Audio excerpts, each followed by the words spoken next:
Perfect timing. Unfortunately, and I do apologize for this, but I had a rough night. Did not get a lot of sleep, so I kind of fell out before I got a chance to do the points. The rest of the graphics are done. You know, I've got that little logo deal going in the bottom of the screen there. Oh, you're good, man. I'm not that worried about it. We've dealt with worse, trust me. Although I'm not sure why Button Box and Hickory Harbor are going at the same time.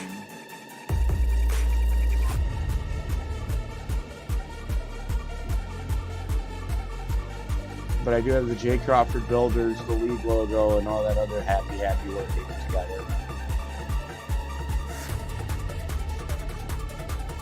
Hey, Tony, real quick, what is the room name as far as the capitalization and everything? It's right there in the in the file I sent you. Yeah, it's kicking it out for some reason. Just Moonshine. Thank you. Well, I'm about 8 laps in, so it's still at 148, but it's starting to creep down. So we'll just say 125, 135, I'd say. All right. I can't tell you how many races I lost with that F4 telemetry. Yeah, what you need to do is you need to grab the Crew Chief app. That'll I use Dre, but I don't have it turned on for practice. Okay, but yeah, the normal Crew Chief app that Frank uses, usually it gets him within about 1 to 2 laps of actually being able to go bingo on a tank. Really? Okay. Yeah. That got my attention. Yeah, Matt, talk to Frank about which app he uses, because when we did the NIS Open at Daytona, it got him. Shoot, we came in and took 17 gallons of fuel. No, I'm sorry. We took 19 gallons of fuel in a 20-gallon tank. Yeah, in fact, it got me today. I'm leading that Talladega in a hosted race. Yeah. And F4 telemetry is telling me I got 1 lap to the good coming out of turn 2. Don't I run out coming out of 4? Awesome. Yep, I finished 15th because of where that start-finish line is all the way down there towards turn 1. Fucking awesome. Uh-oh.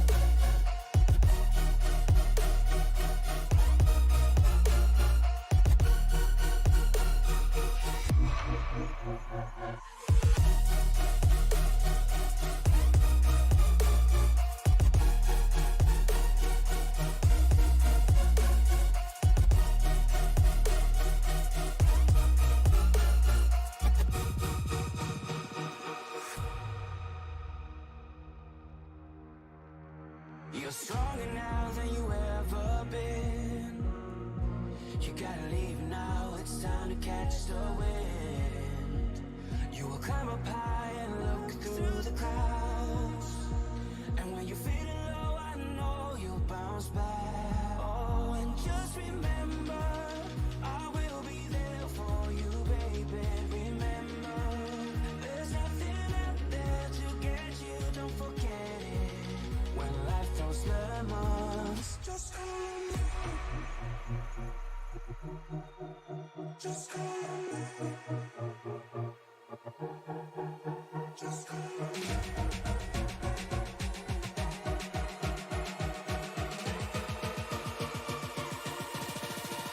Just go.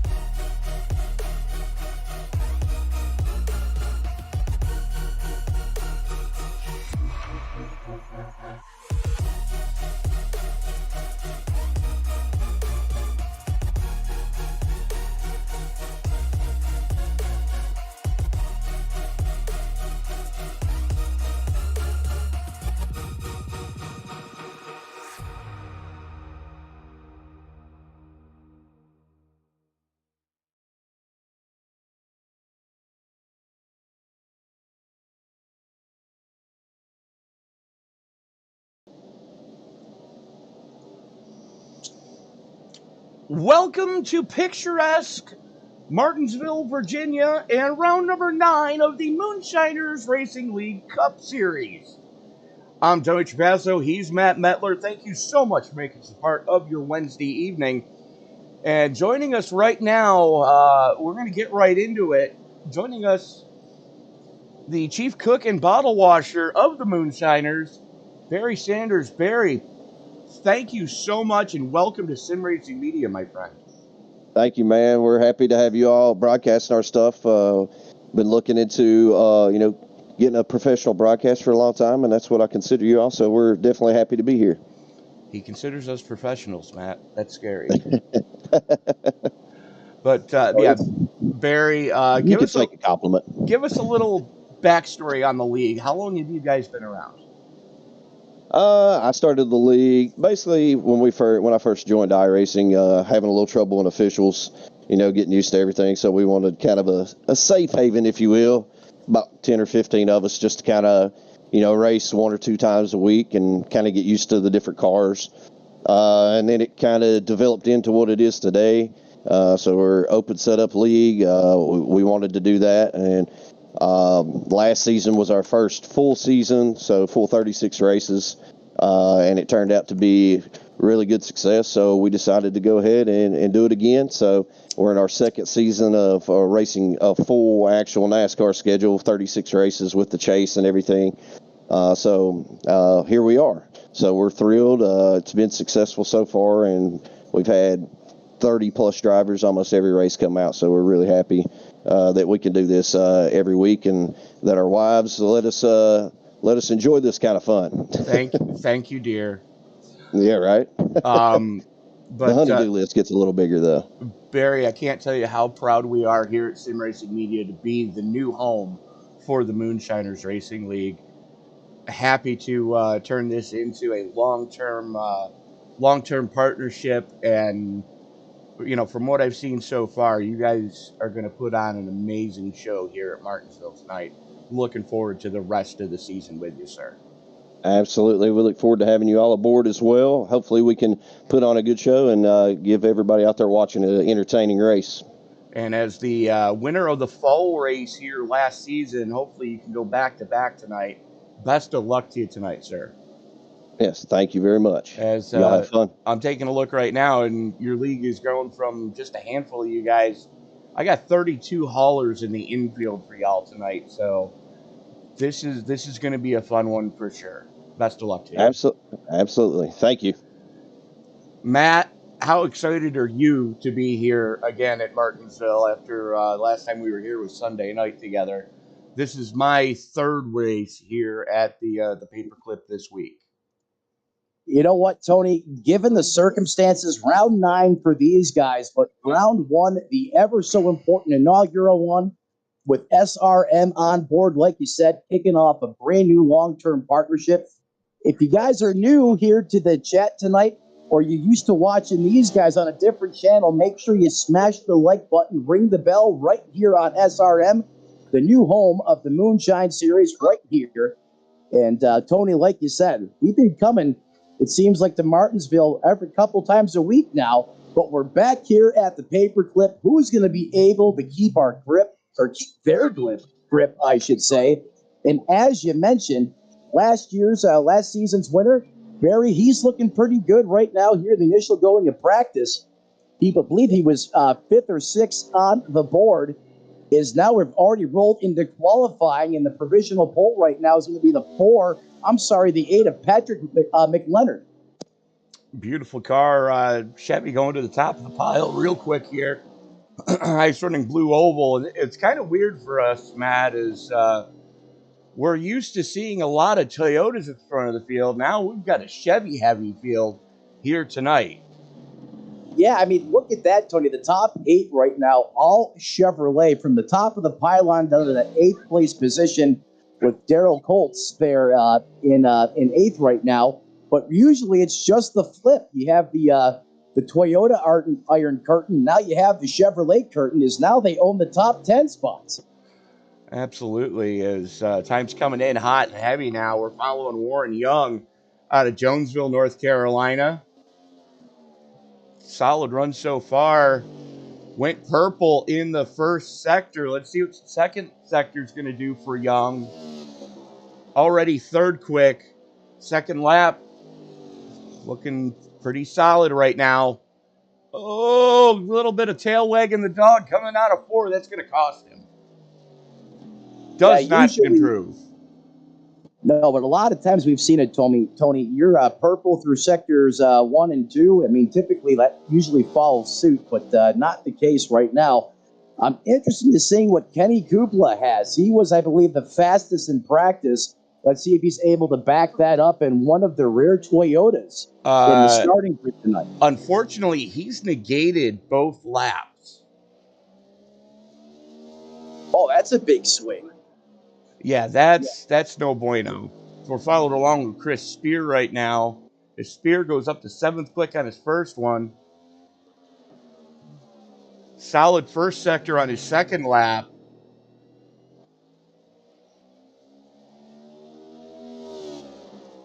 It's a very solid first sector on the second lap. Let's see what lap number 2 is going to give the 7 right now out of Winston-Salem, North Carolina. Winston-Salem, North Carolina. I've been there a Does couple not times. improve. He had some great straightaway speed, though. Sorry to cut you off. Absolutely. There, just over 121 miles an hour. So, I mean, Chris definitely has a straight line speed. Let's see if this track comes to him over the course of the run. Following along with Jameson Middlemiss right now out of Salisbury, North Carolina. Had a little bit of trouble coming off it, too. This second lap is not going to be... Actually, he negated the lap in the first sector, so this lap not going to be what he's looking for. It gives you another opportunity, right, Tony? Just, you make a mistake there early in qualifying. Just gather that car back up, get a good rotation through 3 and 4, and then you got one more chance to lay down a lap here. And that's the beauty of having 2 laps out there on the racetrack. You screw up the first one, you have another chance there. And negates the second one, banging the wall off of 4. Oh, that's the worst. The heartbreak. And turn 4, 3 and 4 complex is usually treacherous here at Martinsville. Well, that's where there's an opening in the bleachers. The wind can actually get to the track in 4. That's a great point, bringing up that invisible force that you can't see out there, Tony. And you're right. There's a perfect wind tunnel there for that wind to come up there and sneak in. And you can see it from this view. They got protection coming off of 2, but there's that opening up there at the top of your screen on the left, in between the turn 3-4 grandstand and the front stretch grandstand. There's that opening, and the wind the wind, especially tonight, will bite you because it's been gusting. Currently sitting at 4 miles an hour. But look at that track temperature. That's one of the coolest track temperatures we've ever seen at Martinsville, Matt. Yeah, now down to 80 degrees Fahrenheit. But, Tony, look how well that asphalt's retaining the heat. I mean, take a look. Ambient air temp's barely 65 degrees. That track temperature is right where Goodyear needs the track for maximum adhesion. These tires are showing lots of grip early, and these guys are going to have to be careful because you know as well as I do, Matt, it is so easy to punish the right front tire at this track. It's actually scary. It is, especially in this next-gen car. We're going to have to see, Tony, who can keep their grip at the paperclip over the long haul tonight. Is usually, if you can do that and stay out of harm's way, that results in really a stout finish here at the end of the evening. Wow! Did you see that lap? Steve Harry immediately up to the top of the pile, second quick so far, and he's looking for more on lap number 2. Harry is hitting the hammer out there in qualifying. Front row Joe, I see it, man. 87 could be a sign. He negated the lap and brushed the wall coming off of 2 in the first sector. Negated that second lap, but still, first lap, good enough for second quick. And you know what's so close there, Tony, too, just off just a couple hundredths of taking the pole. And you certainly think, coming out on the first lap, setting a ripper like that, you would have thought he would have had it in the bag. But like you were saying, Tony, so easy to overdrive this car. You try to get just a little too much, and it makes you pay the piper. It absolutely does. Unfortunately, none of the drivers listened to the instructions Barry gave them prior to the race, because we do have a pole award to hand out tonight, which we're going to do during the gridding section of this race. We're going to hand out the pole award, which we've got some awards to hand out tonight, Matt, and that's going to be a little bit different for you and I. Yeah, it is. But you know what? I invite the change. New Absolutely.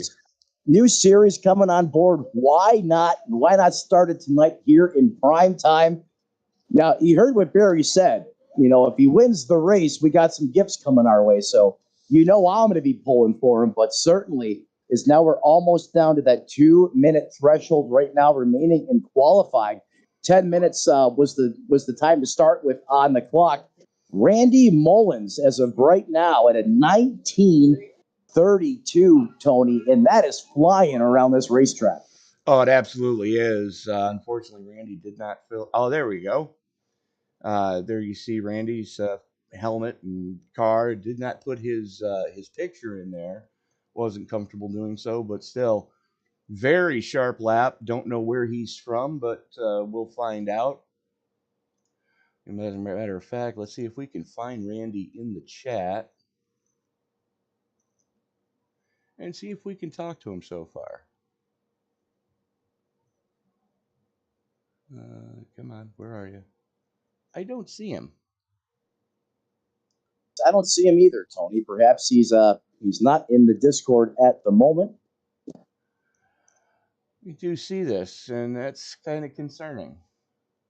Oh, there he is. I missed him. Tied on us. As we are going to reach out now to the man who currently holds the pole award. Our Team Watson pole award winner currently is going to be this man, Randy Mullins. Randy, I think congratulations are in order, sir. Do we have Randy? No, we have Ryan King. Why do we have Ryan? I was going to grab. There we go. Joining us now is the man who currently has the pole award. Congratulations, Randy Mullins. Thank you, sir. What a lap you just laid down, sir. 19.31. That is moving. Do you have any more left in the car for race pace? The race pace is good. I've been putting in a lot of time here. Plus, I really like short track. So as long as we get some green flag runs and we get into a rhythm, I think I'll be just fine. If there's a lot of cautions, it takes me as a driver a little bit to get going. So we'll see how it goes, but I feel confident. All right, Randy Mullins, congratulations on winning the Team Watson pole award, and best of luck to you in tonight's race, sir.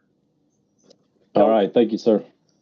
Tony, Randy brings up a great point. Getting into a rhythm, that is so critical at a track here like Martinsville.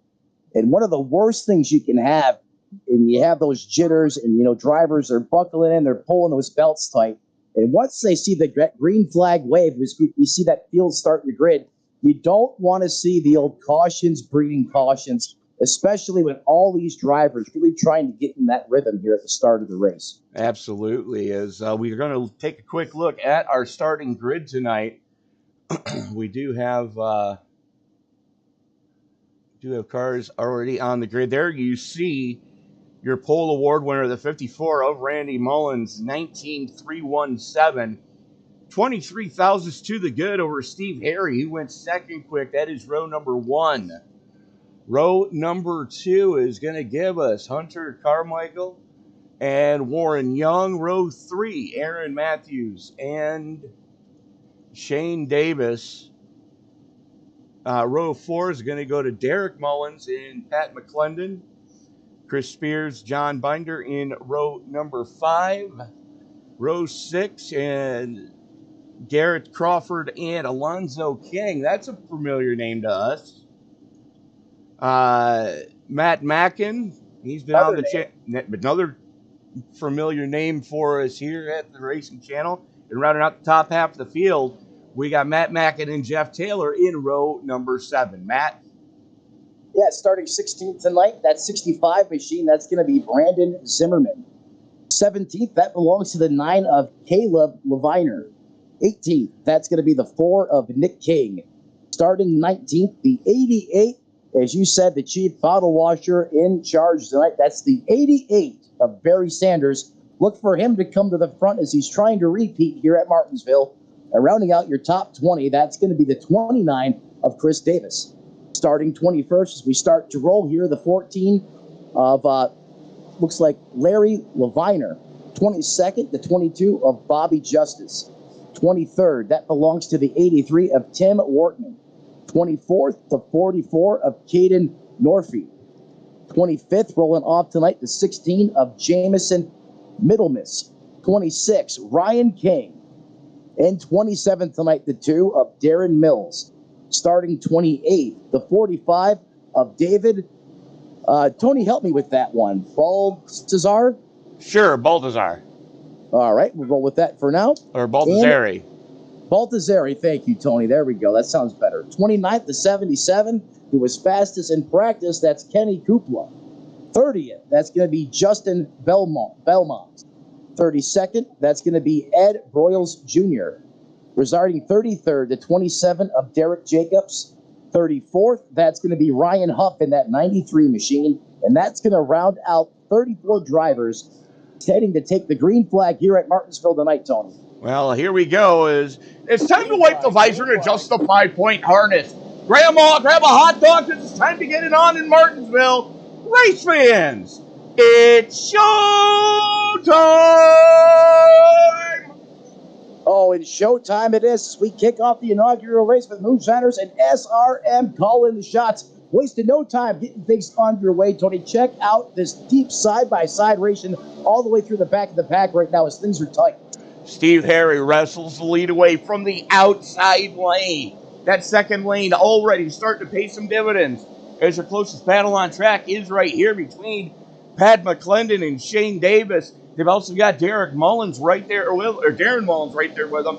And right behind, that's McClendon, who had Chris Spears all over him. Contact, little hip check's going to send McClendon wide. That lets Alonzo King get to his inside. Jeff Taylor's going to sneak by as well.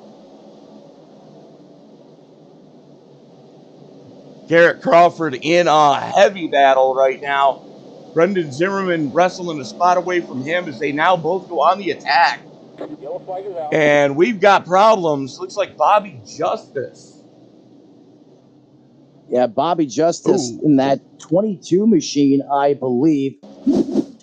Going to be working the outside of that 77 here, rotating through the corner here. Everything's all good right now. As he continues on down the backstretch here. Maybe a little contact. 44 perhaps, not seeing that as of yet. Nope, just a little too aggressive on the loud pedal, and around she goes. Oi!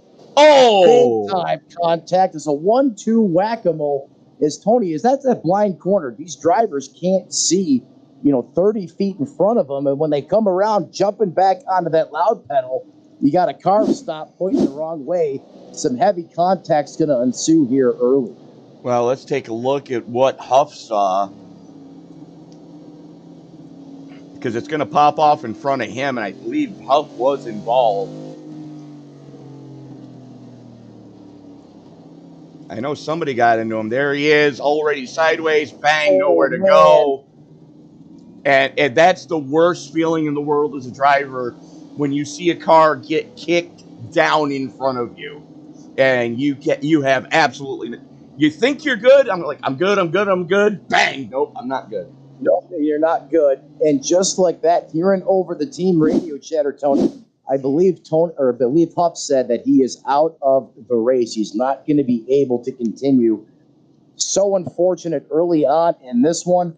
But that is the story of Martinsville in the attrition at this racetrack. And it's sometimes you just got to be on, Lady Luck has to be on your side, Tony.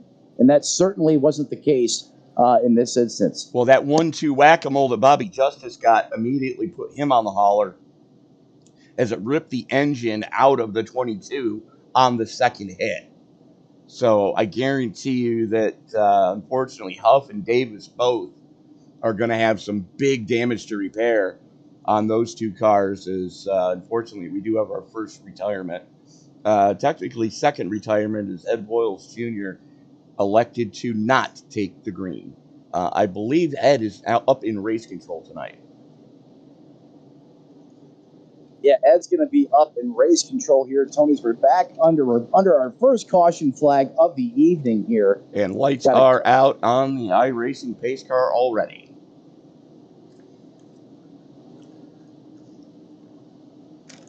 Matt, take us back.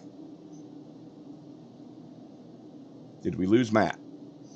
We may have lost Matt temporarily, as Steve Harry going to have the button this time. See if what type of restart he's going to get as he brings him into the Geico restart zone. Jumps on the loud pedal, and we are back underway. Yeah, what a restart there by the 78 of Stephen Harry. Getting the job done as that car just sets, rips, and gets on the restart. Randy Mullins, though, he has got a bumper full. Is Hunter Carmichael in that 3, really dialing up the pressure here early on the restart. Yellow, yellow, yellow. Damn it. Oh, we got a big stack up. Looks like Tim Wortman might be involved if I can find him. Yeah, Tim Wortman in that 83, I believe, in that Mustang. Let's take a look here. Here you see Wortman. This one might pop off in front of him. I'm not quite sure. Could be the old accordion effect on display here. Oh, there it is. You're absolutely right, Tony. Oh, 69 gets turned and everybody stacks him up behind him. Oh, look at that Washington 495 Beltway sandwich there coming out of Calamity Corner, which is turn 4 here. Everyone just starts stacking up. Everything's good here, but this is where it's going to pop off, just as you like to say, Tony. Going into turn 3. 65 almost gets into the 23. 69 jams on the binders and just gets flat run over from behind and stacks them up behind them like cordwood. And that's the other problem as a race car driver, where your gut just hits the floor. When you're actively on the binders, but you're getting catapulted from behind, just forcing you right into the mayhem. However, that 69 machine and a couple other cars, while they had some contact, unlike our first incident, they should be able to continue on here, Tony. Yeah, that all looked like light contact. Well, didn't see a V8 engine block out there on the racing surface. Nope, nobody's leaking fluid, so... Looks like the 27 of Derek Jacobs may have gotten the worst of it. Now it just came down for 4 in fuel on lap 12. That's kind of odd. Pitting off sequence. Yeah, well, he just pretty much laid his cards out there in front of everybody here early on. Like you said, Tony, lap 12 comes in, decides to throw the wild card into the mix. We'll see how this works out for him. Because obviously, like we were talking pre-race, you know, a couple cautions is almost a one-stop run. Maybe that's what he's thinking as well here, trying to take advantage of a bad situation, perhaps. Well, making sure he can get to the halfway mark. Now, we do have stages here tonight.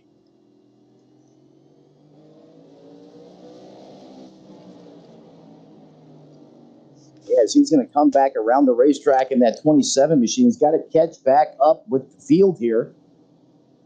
Is they're already coming into turns 3. There we go. Lights are off on that iRacing.com pace car, so look for these guys to get re-racked, restacked. Stephen Harry in that 87 machine, up one position from where he started. He's going to have the button.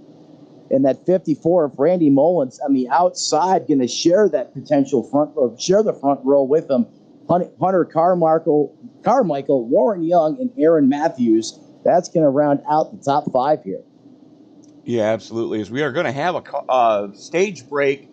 Lap 61 and 120 are going to be the stages. As we go into the Geico restart zone, green flag is out. Harry pulls the trigger.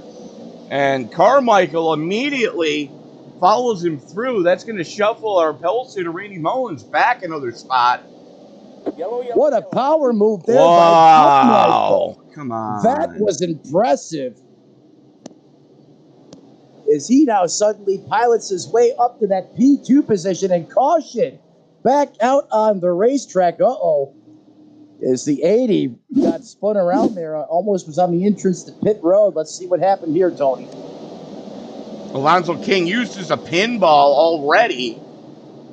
He gets into the car in front of him, gets low, and then too much acceleration, cold tires, around she goes. And holy cow, the seas just parted. The seas parted big time, and unfortunately, everyone virtually able to get by that 80 machine is usually on a restart when everyone is stacked up like that. That can be absolutely disastrous. Oh, watch out there. He kind of pulls up into traffic here in front of the leaders, I believe. Mm-hmm. Don't want to do that. Definitely don't want to do it too often, that's for sure. Now, people have a tendency to remember those types of things. Oh, yeah. Little bit of activity here on pit road. Make sure everyone's going to beat the pit car out here. There's about 4 cars coming down for service on their race cars. And look at the front end of that race car, Tony. That, I believe, is that the 83 machine that was involved in that last caution. The whole front air dam and balance is really kicked in on that Camaro. He is going to be held. You mean the 80? You told me the 80, right behind the pace car. Yeah. Yeah, he is definitely going to be held in his pit box when he does come down for service. They're going to have to make sure that radiator is okay, because we've already seen it a lot this season in the next-gen cars. If you cave a front end that far in, you're going to puncture the radiator. And it certainly caved in. It looks like there's a boomerang in the front nose of that Mustang. Is that a Mustang or a Camaro? That's a Camaro. Chevrolet Camaro. You know, us Ford guys, we think everything's a Mustang.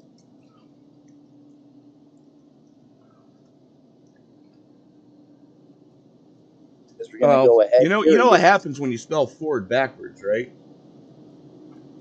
Yeah, well, the found on road dead or the bleeped over rebuilt Dodge. No. You spell it backwards. It stands for driver returns on foot. Oh, I haven't heard that one yet, Tony. Thank you. I may not be good for much, but it can be used as a bad example and comic relief, not necessarily in that order. Just hopefully we don't have to listen to you sing the national anthem tonight. Yep. Kind of ran out of time, forgot to do that tonight. But As that pace car pulls off, once again looking for that Geico restart zone. Stephen Harry's going to have the button. He's going to stand on the loud pedal coming up through the gearbox. Those V8s roar into life. That 3 machine, Hunter Carmichael, didn't get the restart as good as he did on the first one. That's going to allow the 54 of Mullins to creep by on the inside. So bump Mullins up 1 spot to P2. Hunter's going to fall back to P3 here early.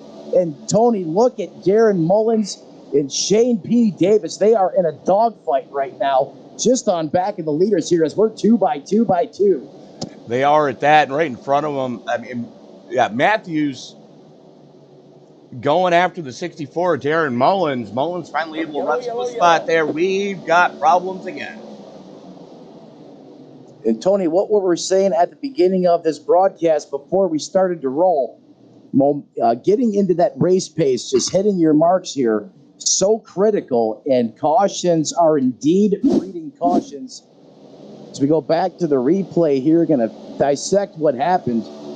Everything looks good for right now. Oh, a little bit of extracurricular activities. The 4 is going to lock the brakes up. 77 working the inside of the 23 of Taylor. Oh, 3 wide doesn't work. Oh, yep. There it is. Oh, hard contact. I believe that was Taylor into the wall. 2 minutes, boarding. Sorry, wrong sport. That was hockey. Let's watch that one again from the Eye in the Sky. This is the iRacing blimp. This is what they picked up. There you see the High Rock 23. And watch these guys just all rifle down into the corner here. The 77 is going to get a great corner. That's going to allow him to pull side by side here. And then watches the 23 and the 77. Oh, they kind of had the same idea, but that does not work at Martinsville. And the 23 gets the raw side of the deal as Jeff Taylor has a date with the outside retaining wall. Yeah, unfortunately, that just made Taylor's night a whole lot longer. As you can see, ton of front end damage, ton of right side damage, and that car is crab walking badly down the front chute. As he's already linked it back to the pits. And I believe no fast repairs available. That's pretty Correct. much going to make it a very long night for him. Is crab walking usually at minimum is a half hour to 45 minutes in the pits. Well, it depends on from Sunday night. Yeah, we did see that. You know, the biggest thing is how many suspension arms got messed up in that. And then they got to make sure the radiator, you know, they got to make sure the radiator didn't get a hole in it. And just a bad situation all around. Because remember, here at Martinsville especially, you got to have brakes, you got to be able to keep them cool, and you got to have tires pointing in the right direction. Well, we haven't had too many laps under anger right now as we're working lap 26 at 250. You know, so nobody's really been able to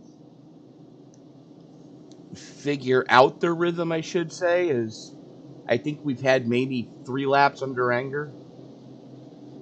As the lights go out on the pace car, let's see if we can finally get some laps in here. As we are we're fast approaching, you know, you can make it on a one-stop area with as many cautions as we've had so far. Tony, you stole the words right out of my mouth, and that's exactly where my thought process was going. That's kind of scary. That is kind of scary, but it is becoming more and more likely that you can do it here if these trends keep up. Is the 87 of Harry's going to come off turn 4 one more time? Going to slow him way down into the Geico restart zone, and look at that car just fire off like a rifle out of the cannon. Great restart there by Stephen Harry. Look at Carmichael. He really likes starting on that second row, able to take advantage. Back up to P2. He goes, hold on with there, boys. It is close. It is tight. White Knuckle Racing up front is now Randy Mullins under siege from that 42 machine of Warren Young. Right behind him, the 73 gets on losing out of that exchange. Yellow. Come on, slow down. 79 is Shane Davis went for a ride. Let's take a look at that one. As soon as I can find it. There it is. Yeah, Shane P. Davis in that 79 Toyota. We did get a lap under anger, at least. That we did, Tony. You are right. As you see, he just, there he is working on the bottom side. He's going to drive it down into the corner. Oh, he just gets door checked, hits the curbing. That's an elevation change. And oh my goodness. That's Jameson middle miss, nowhere to go. Matter of fact, we're going to go on board with Jameson. This is exactly what he saw. Going to get a face full of Shane Davis. Just watch this. He comes off turns 1 and 2. Everything's fine. You're going to see the smoke fly here as he's coming around the corner. And watch this. Can't see it. Boom! Shakalaka. I mean, that's as head on of a collision as I've seen at Martinsville in some time, Tony. Yeah, that was a bad one. You can see both cars smoking right now. And, yeah, the front end of the 16 is completely annihilated. Front of that car is smoked, unfortunately. Ouch. As this one-stop strategy, Tony, becomes more and more likely to be possible. And you know what? I've got a new favorite paint scheme on the next-gen car. Although the front end looks like it's hit a telephone pole, I'm kind of digging Justin Belmonte's car. Yeah, that 6 machine. I was thinking the same thing there, Tony. Mark Martin tribute scheme. Gotta love it. The greatest undisputed driver in NASCAR history never to win a championship. Absolutely. In my opinion, without a shadow of a doubt. Kevin Harvick robbed him of a Daytona win. In Tony 07, Stewart robbed him of a championship. You know what's funny, Tony? If you know the history of Mark Martin, and I'm sure you do, back when he first started racing, he chose the number 2. He thought number 1 was a little too aggressive, a little too cocky. The 2 is what he had on his super late model. Right. Getting back to his dirt track days where he started. And apparently he had the option to run the 1, but he thought that was a little too cocky, so he went with 2. And wouldn't that number 2 follow him throughout the course of his career, as he had so many runner-ups? I mean, even with Hendrick, late in his career in that 5 car. Well, that's what I'm saying. When he was with Hendrick, and then he went to the Army car, was leading the Daytona 500 on the last lap, and Kevin Harvick got him by 4 inches. Yeah, where he was coined Mr. Where Did He Come From? That's right, Tony. I was just heartbroken at the end of that race. As here we go again. Pace car pulls off. Stephen Harry, the 87. Where does he go in the restart zone this time? He goes a little bit late and yet again executes another flawless restart. Oh, I believe the 19 there possibly missed a shift. Or the 64, I'm sorry. The 64, Darren Mullins missed a shift there. But all continues to be well out there on the racetrack. I got worried. Oh, someone's going to lose it coming off of 3 It is the 64. Oh, and he gets howitzered. Big time contact. Oh, my goodness. It's just that whole sequence started bad for the 64 there, Tony. He missed a shift and then overdrove it coming out of 3 and 4, right where that wind tunnel is, just like you said. And around he goes, and someone got a pretty good piece of that Camaro. Someone got a big piece of Darren Mullins. Let's go back and take a look at what happened here. Here is Mullins. And it wasn't him that missed the shift. It was the car on the outside lane. Yeah, the 42. I stand corrected. But this is where it gets ugly, right here. Just a little too aggressive on the loud pedal. Gets it around and bang! Oh. Oy. That was a shot. A shot at miss for it. Oh, and the 7's facing the wrong way there, too. Well, he jumped on the binders hearing the caution, and he tried to avoid it, but that 99 nowhere to go. Let's watch that one again from the eye in the sky. This is what the iRacing blimp picked up. Watch this. The calm before the storm, if you will, as everything is all calm now as we flare off down the backstretch. And here's where it starts to get interesting. Right here at the apex of the corner, just a little too much hits the curbing. And here's going to come a big dose right here, a big 1-2 jolt there. Yeah, the 11 got into him, the 7 just sends him around. Just like you said, Tony, the 7 there had to jump on the binders. So we got a couple cars here facing the wrong way as we are working lap 35, and that yellow prevails once again. So far, most laps led being held by the pace car driver. And if you're playing the at-home drinking game, I would highly suggest against it tonight. But if you are playing the at-home drinking game, just remember it is... moonshine only. Well, no, there's 2 versions of the game to play. This is true. Every time a caution comes out, you take a shot. Now, if you want to play the professional version of the game, you need to take a shot for what number caution we're on. So first caution, you take 1 shot. Second caution, you take 2 shots. third caution, you take 3 shots. If you're still not passed out by the fourth caution, you take 4 shots, etc., etc. And if you don't die of alcohol poisoning, you win. As we are currently on our 6th caution. Yep, and if I was playing the professional version, well, Tony, you would probably be holding me up in the booth and then some. Well, how's that old saying go? 1 tequila, 2 tequila, 3 tequila, floor? Pretty much. You know, that's the thing about moonshine, and it can be pretty dangerous because the last time I had real moonshine, I'll tell you under the next caution. Green flag, green flag. Green flag back in the air once again. Here we go, back under green flag conditions. The 78 jumps out in front, but we got a hard charge, and Aaron Matthews on the high side, as the Reynolds like to say, gets a little bit of a wall there, but all is well. Let's see if we can get some green flags under our belt here. Just look at this. The top side of the racetrack is at Aaron Matthews' machine, and the 5 is now under siege from both sides. The 65 of Brandon Zimmerman, he's on the charge. And once again here, Joe Binder as well, working the top side, trying to take that spot away. Yep, John.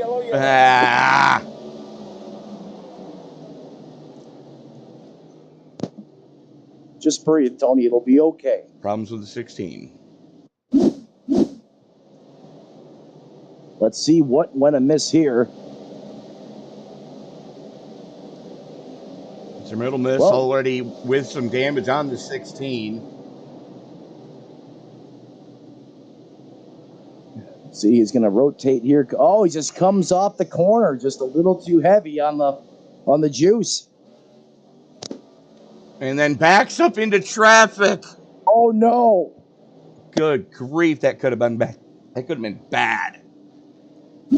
Now, as a race car driver, I get it. You already made a driver error, and that's going to get you amped up, and then next instinct is to mitigate loss, right? And that's the best way to do that is get that car rolling. But you got to remember, there's more than just you out there on the racetrack. Mm-hmm. You got to make sure you're clear before you throw that sucker in gear, because if not, that's just going to add insult to injury.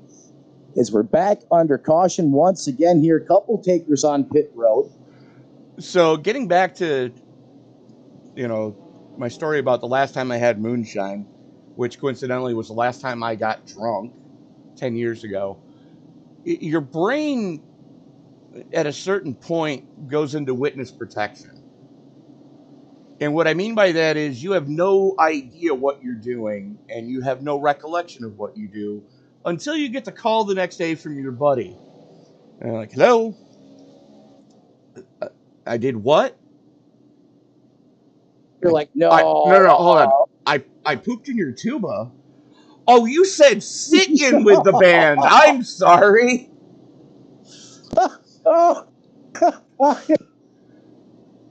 I just broke Matt.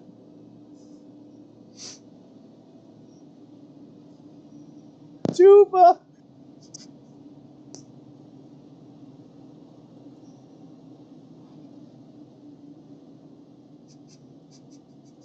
I'm okay. I think I broke Matt. Anyways, we're working lap 46 at 250. Oh, he's got a different reading. Oh, I'm done, so. I need a minute. As you are watching the great J. Crawford Builders 250 here from Martinsville, round number 9 for the Moonshiners Cup Series. I'm Tony Trapasso. He's Matt Metler, laughing his ass off right now.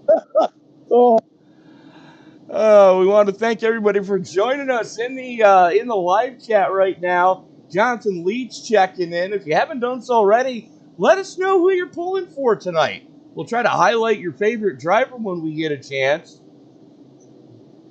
As the pace car is in, Steve Harry having the button one more time, leads him into the Geico restart zone, drops the hammer, and we are underway on lap 48 of 250 as Randy Mullins immediately drops down. We've got problems. Big time curbing impact. He's going backwards the wrong way in the 5. Aaron Matthews again. No. I can't believe what I'm seeing here as we got multiple cars involved here. Tony, that curbing is jumping out and claiming lives left and right here tonight. Well, it started when the 54 cut off the 3. The 3 had to jump on the binders. The 5, too much rear brake bias, gets onto the curb. Around she goes. 33 nowhere to go, finishes him off and just rides him up into the wall. The 14 goes for a ride down low. Everybody else seems to have escaped unscathed, except for Kyle Holden. Yeah, Kyle Holden for sure. And the pick and roll strikes again here at Martinsville at the worst time possible, just coming off of another masterful restart by Stephen Harry. There's that checkup. The Team Watson 59 has issues. Oh, he caught a piece of the 33 and around he went. And, the 2 nowhere to go. Thought he was clear. Unfortunately, the 59 was there. When you think you're clear as a driver, you get that sense of relief, and you go to jump back in it, and then the next thing you know, you're pointing the wrong way on the racetrack. So that's going to put us under caution number 8. At lap 48, or lap 50, I'm sorry. We are only 10 laps away from the stage caution. So within a handful of laps, guess what? It's going to be stage over. Well, Tony, we're definitely within that one-stop strategy now. We're definitely getting closer. Well, I shouldn't say we're there, but if we keep this up, we're going to be there. As these opening laps have just been tumultuous here for these drivers out here on this Martinsville half-mile racetrack. And, Tony, the track temp, really not a factor. Like you said, it favors these good years. I mean, we're only sitting at 84 degrees right now, and these guys seem to be having a really hard time of just keeping that car pointed in the right direction. Turns 3 and 4 has been calamity corner tonight, and so have these restarts as we finally get back underway, and these drivers just cannot seem to get any breathing room amongst themselves before that dreaded yellow flag comes back out to haunt everybody. Well, here's the thing, Matt. I mean, we're running into a situation where we haven't had so many laps under anger. Everybody's tires are still good on grip, and you feel like Superman. The only problem is you're bunched up. It's like Talladega racing, and that doesn't work on a short track. You know, these guys are right on top of one another, and nobody's using that 5 pounds of gray matter that's 3 feet above their ass. Well, that's a great point there, Tony. And the other thing we learned here tonight is 3 wide does not work.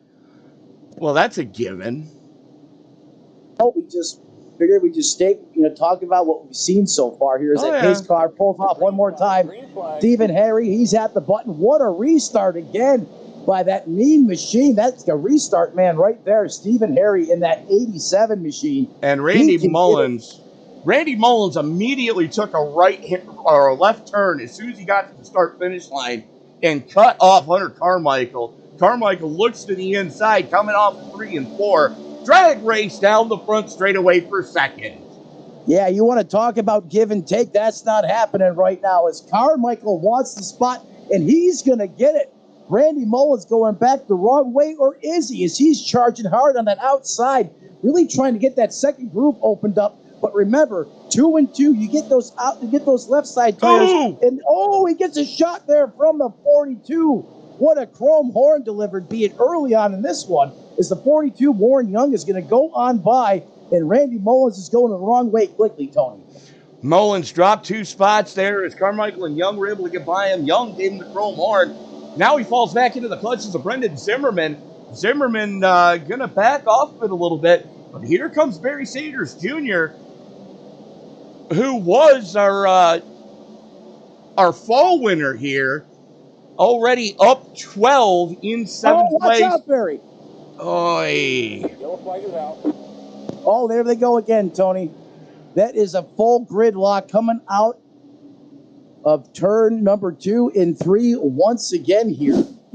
Or 3 and 4, I'm sorry. And it started with the Napa 9. Yeah, the Napa 9 working right in front of Barry Sanders Jr. All is well now, but watch here. This is where it starts to go bad, Tony. 9 gets sideways. Sanders misses him. Barely. But here we go. Oh, they stacked them up behind him as the 80. Big time stack up. Watch this. It's not done yet. Yeah, we're going to go back and take a look at what happened with Alonzo King Jr. Well, the 7 back there was riding the wall before this happened, too. Well, that may have had something to do with it, but keep your eye on the 80, because as soon as he goes around, it's a complete Waffle House situation. He sends the 44, gets it sideways himself, and just boom, boom. Oh. Just like you said, once you light that fuse, Tony, the dynamite's going to go off. And once again, these drivers didn't even know it was coming until literally they were in it. Lap 58. Just 2 laps shy of first stage. That is going to be the stage break. I'm sure some of these drivers are glad to survive until the end of the first stage here. But watch this. Keep your eye on the right hand of your screen, and that's a complete Waffle House situation. Cars scattered, smothered, and covering this racing surface. Loaded bacon, eggs, and biscuits for sure. Absolutely. So with that, we are going to... Oh, we had some pitting. Yes, we did. Guess what? Guess who just won the pony? It's going to be this man. Hunter Carmichael. Actually, no, I take that back. I'm receiving word. Steve Harry. He was leading when the caution came out. Steve Harry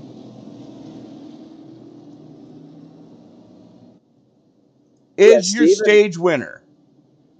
Your PS button box stage winner. Your button boxes, the master of the restart, legend in the first stage of the race is Tony. I don't know how many he had to execute flawlessly, but he sure did. But he's going to be your stage 1 winner. But Hunter Carmichael, there's another driver that was interesting to watch there in the first stage. When he restarted that inside road, that man was dynamite. I mean, you see some really bold and daring moves out of that 3 machine, but that outside lane really gave him a hard time. You know, the both sides of the tail there, the inside really seems to favor that 3 car on these restarts. We'll see if that becomes more of a factor here moving forward through this race. But great racing up front, Tony, throughout the first stage.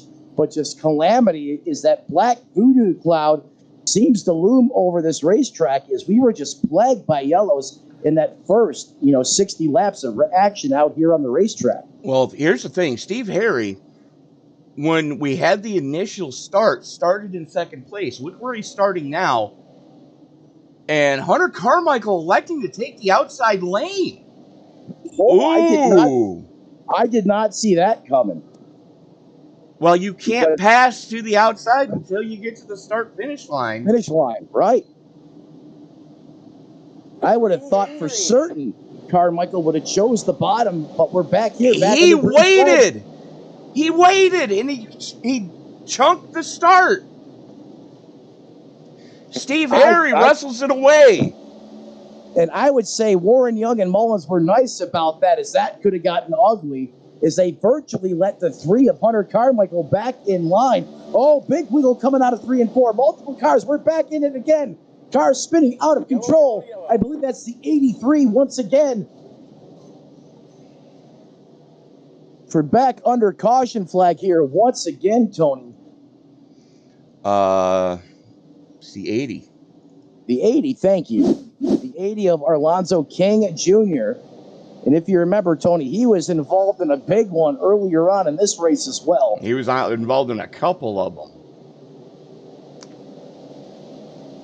See him here ripping the bottom. Oh, the 4 bounces off.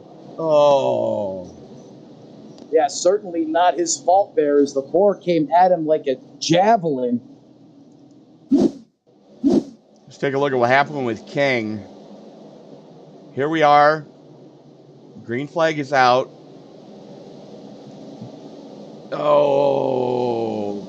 Barry missed the corner, hip checks the 4, and King nowhere to go as the 4 bounces off the wall. And I mean, in his defense, if he gets on the binders, that 22 is there. The 22 is going to turn him. Oh, yeah. No, that was just one of them racing deals. The 88 of Barry Sanders Jr. kind of bounces off the wall. The 4 nowhere to go. Gets into Sanders. Tries to woe it up. Tries to get off of him so he doesn't turn him. And unfortunately, Alonzo King Jr. along for the ride. You hate to see that, but that is certainly a byproduct of short track racing here at Martinsville. Tony, one of the things we haven't got a chance to talk about yet, some of the biggest movers of the race, and you don't got to look too far down the scoring pylon to see who that is. Ready for this, Kenny Kupla. Remember him from practice? Was leading it in the speed? Well, that man is up not 12, up 23 positions, now knocking on the back door of the top 5, residing in 6th place in that 77. And there you see him in 6th. Then we can go down to 15th place. Kyle Holden is plus 16. The Chi-Town Hustler himself. Defending series champion, I believe, too, isn't he? Indeed, that is correct. So, and then we go up to 8th place. Tim Wortman currently sits plus 15. Justin Belmonte doing his best imitation of Mark Martin currently sits plus 20.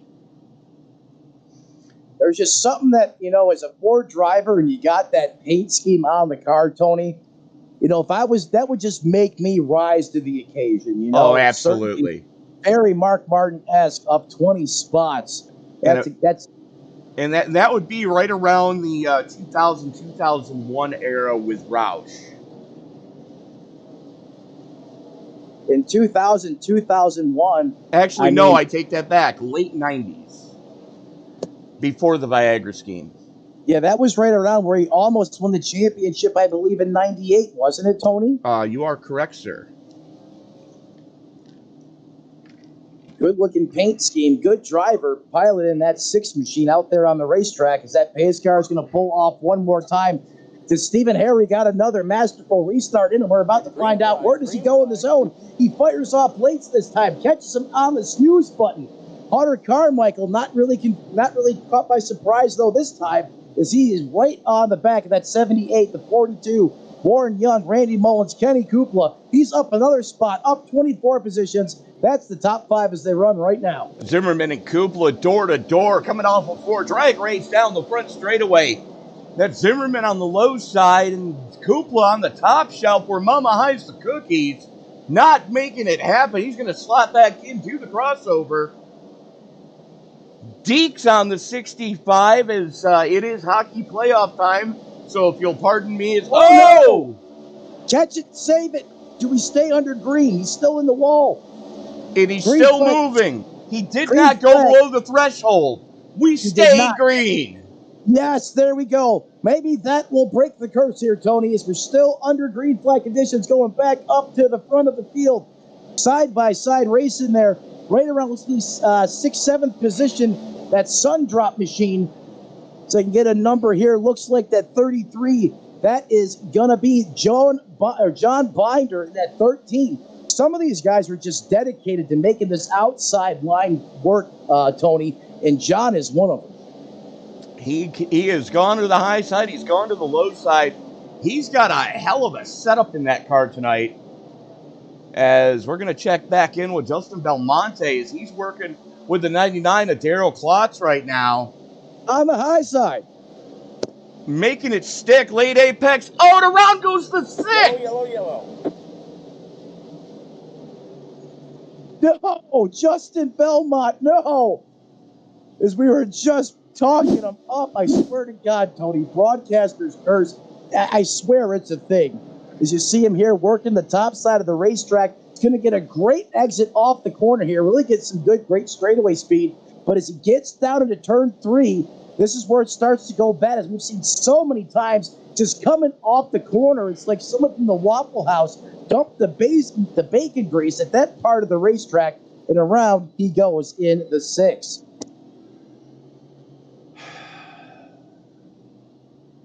Well, poof on a stick.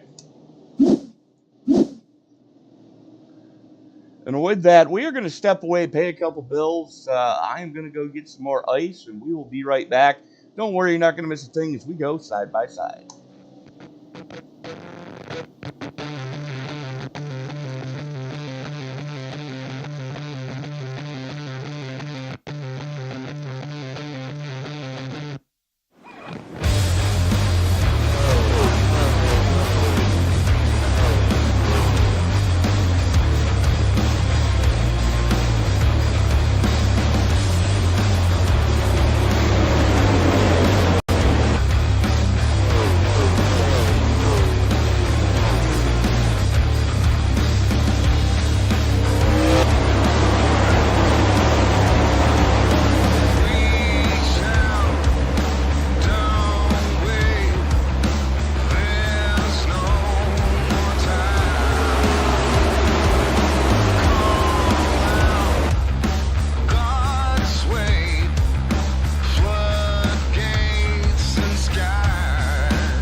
Ladies and gentlemen, welcome back to Martinsville. As we're seeing who can beat their grip at the paperclip here on the initial broadcast with SRM and Moonshiners Racing League right here on SRM.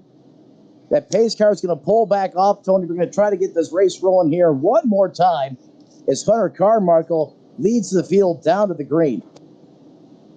Hunter Carmichael has the button into the Geico restart zone. We go. Green flag. And he wastes absolutely zero time jumping on the loud pedal. Warren Young tries to go with him. He's got the door open for Mullins. Mullins has the preferred lane. Warren Young just sent it around the top shelf. I loved watching these guys having no fear going to the outside of that racetrack. I mean, there you go. I mean, Nick King in that 7 machine, or I'm sorry, that's the 83 there of Tim Wortman Jr. He's working the top now. The inside. Once again, ladies and gentlemen, you can almost feel the vibe in the air. In the words of Phil Collins, you can feel it. Caution in the air tonight. Once again, is lap 82. The Voodoo is going to strike.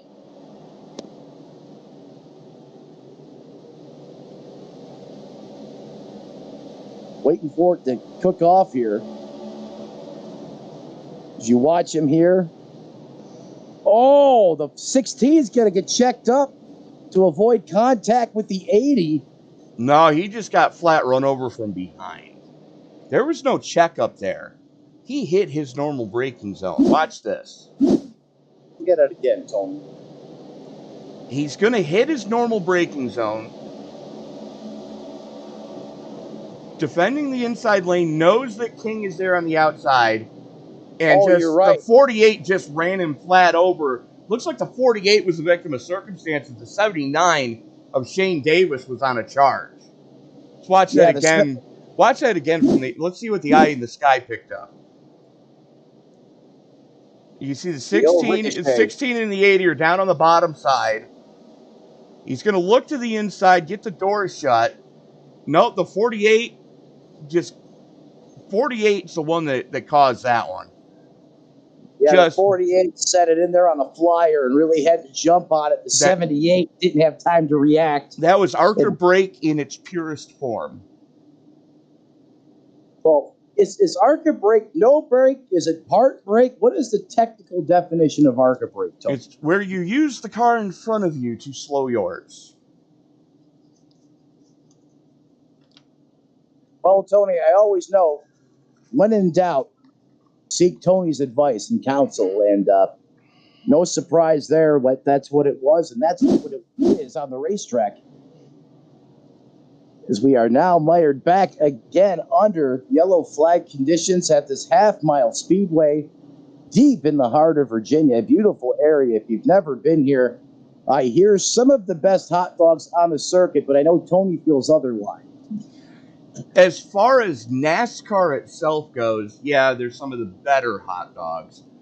Although, I do like Salem's Meats in Watkins Glen, baby. In Buffalo, New York, actually released a brand new Watkins Glen only hot dog, and they've got them branded as Glen Dogs. You know what? And they sell them at Wegmans. Well, I don't have a Wegmans down here. I cannot get those hot dogs, Tony, so maybe worth a trip back up north to go to a Glen race with you just to get a couple of those Glen dogs. They are the second best hot dog in New York State. And no offense to Joe Salen and his crew, I still prefer my Hoffmans, but damn, that's a good dog. The Hoff. Oh, I could eat those all day long. Breakfast, lunch, and dinner, Tony. Hoffman hot dogs and Hinderwaddle salt potatoes.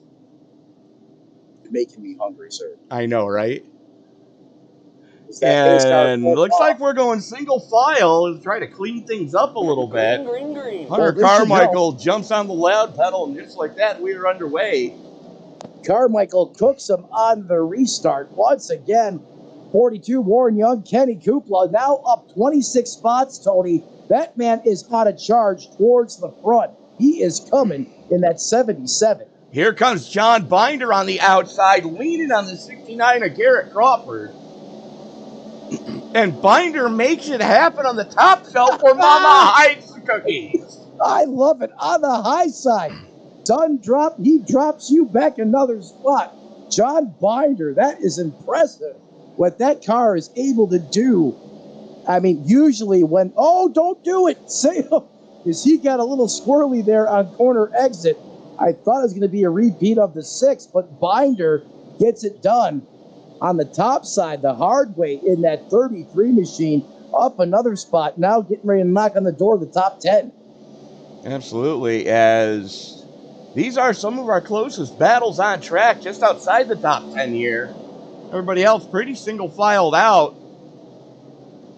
Looks like the 7 of John Spear was working on the backside of Garrett Crawford, got it all messed up coming off a 2, gonna have to regroup.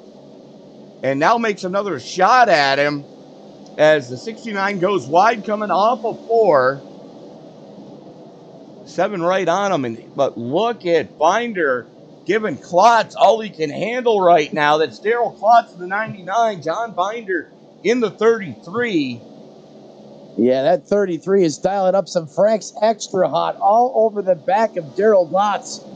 Look at him going. I mean, now he's going to attack the bottom. the inside, right along that curving.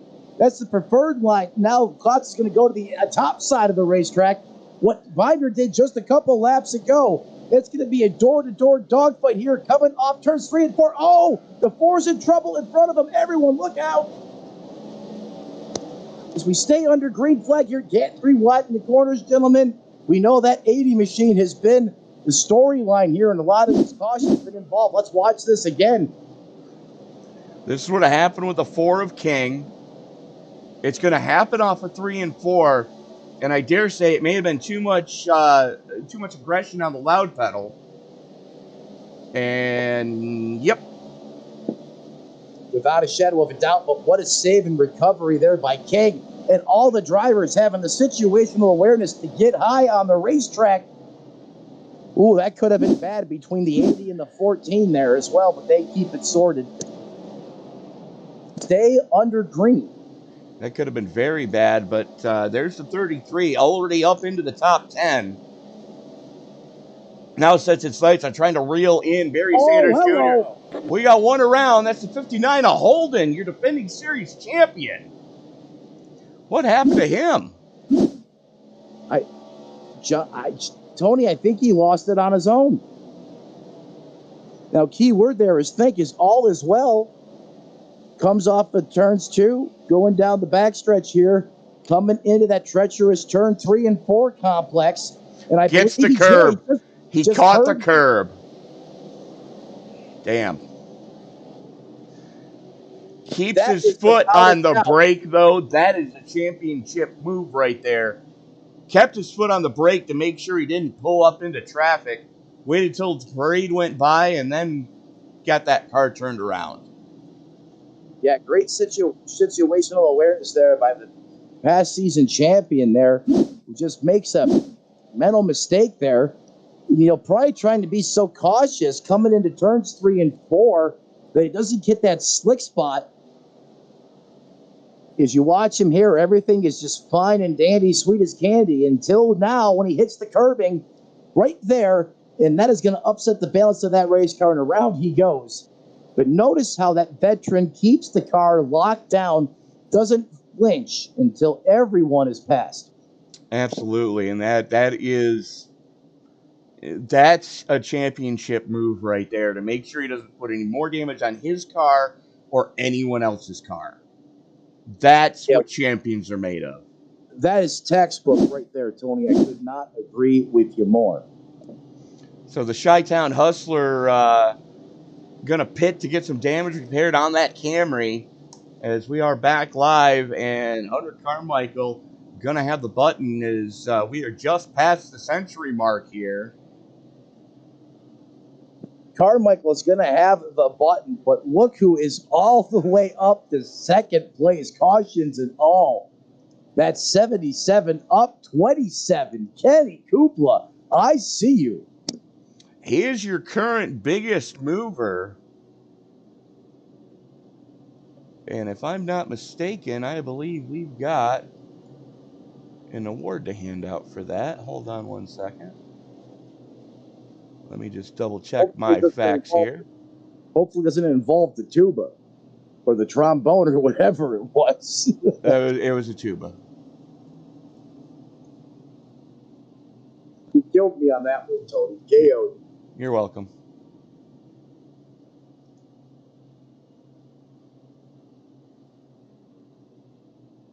Yes, currently holding the Team Watson Biggest Mover Award is that man in the 77. And unfortunately, our graphics team did not get that graphic loaded, but Kenny Kupla, your Team Watson Racing Setups biggest mover so far, plus 27. Yeah, Kupla is copping positions here at the paperclip, making it look easy in that 77 Camry.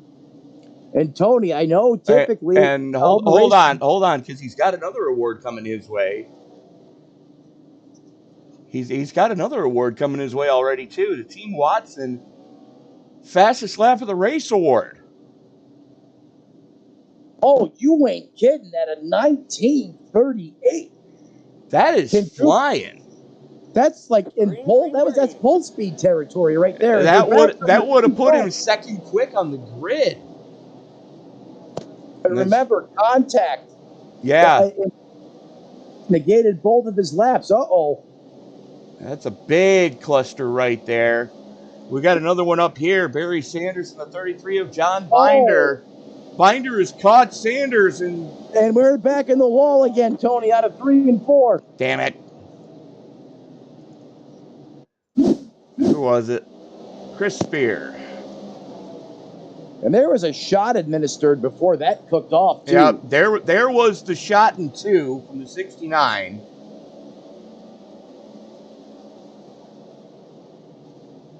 And then he just sends it. That was net code. Watch the front of that car. I was going to say, something didn't look right there. We're going to see what the iRacing blimp picked up.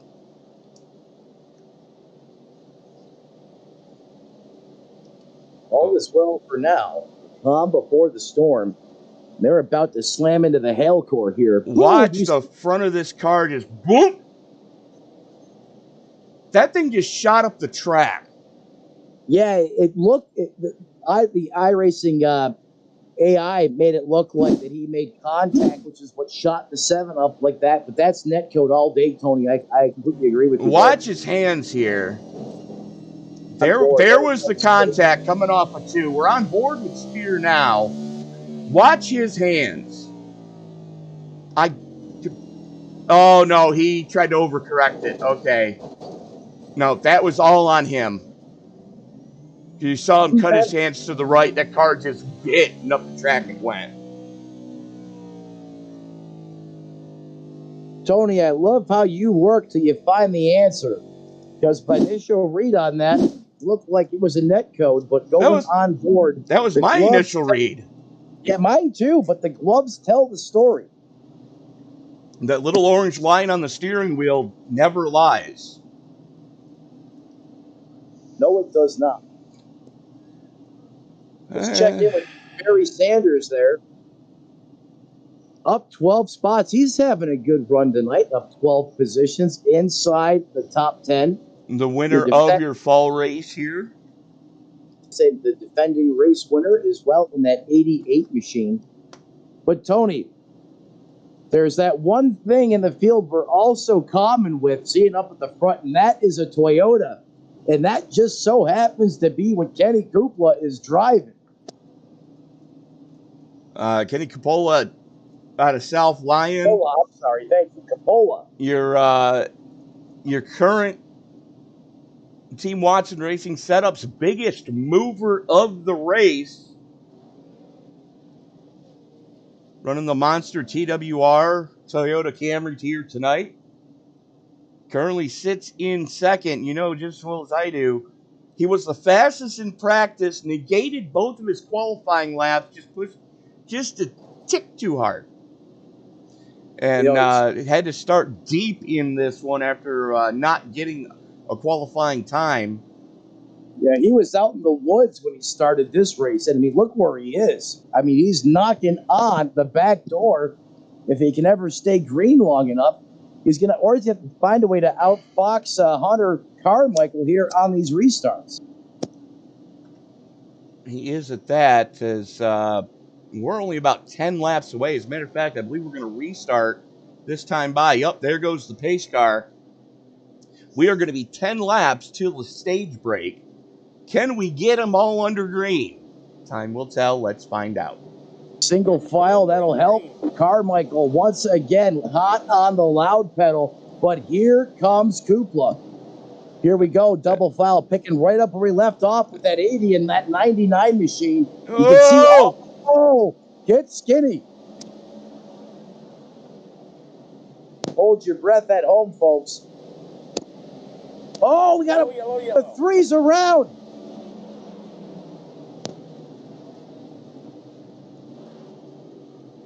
Your leader, Hunter Carmichael.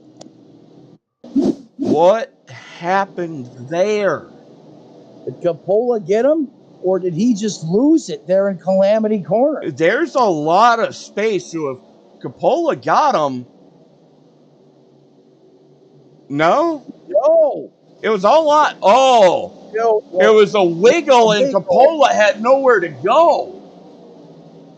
Coppola Tell did him. get him, but Carmichael was sideways already. Yeah, that was not on Coppola at all. Tony, what is it with that piece of real estate right there? I will Coming show out of you 3 and exactly 4. what it is. Look at that gap between the grandstands. That's where the wind is coming through. And you can see this at the top of your screen. There's the gap. There's the wiggle, and there's the finish. Backs it into the fence. Well, the inside fence, the inside retaining wall, right there, literally. And hold it. Whoa, easy. That almost was disastrous, as he thought the field had cleared, and that was not the case. So Honor Carmichael finds himself in a mess. We were in the chopper. Now we're in the blimp, who's a little bit lower, and you can see the wiggle and Coppola nowhere to go. I know he didn't want to do that. He didn't want to get into Carmichael, but Carmichael didn't make it easy for him. No, he basically left Coppola with no options there. Especially, you're 100% send it mode at that portion of the racetrack, and a wiggle like that, there's hardly any time to react. Unfortunate turn of events is now the leader of the race, who's been out there for quite some time, now finds himself deep in the field, and Kenny Coppola up 28 spots. Tony, he has done it from the woods to the front of the field. Yeah, absolutely. It's a 77 plus 28. He was in the back 40 when we started this piece, actually back 30, if you will. Started 29th. And now leads the race. P1. And we know that car is fast. That's not a fluke. I mean, that man was lights out in practice. No, absolutely. He had a half a tenth on the field in practice. And I don't know about you, Tony, and I'm sure Warren Young, Randy Mullins, Zimmerman, and obviously Barry Sanders Jr., they're probably well aware of what that 77 is capable of in clean air. Yeah, but look at your top four right now. All of them are still on the same tires they started this race on. That's a very interesting point, but a great one. Barry Sanders Jr. has the freshest tires in the top 5. And they're turning the fastest laps of the race on old tires. Yes, because they've got the least amount of fuel. This is Formula One stuff that we're seeing right now. I was just going to say that almost sounds open wheel. Oh, there's another dink and a dump. Sanders getting it again from John Binder. Well, he got into the 88 as Sanders stepped on the binders as Alonzo King plays one trailer park girl, goes around the outside. And speaking of round, crap.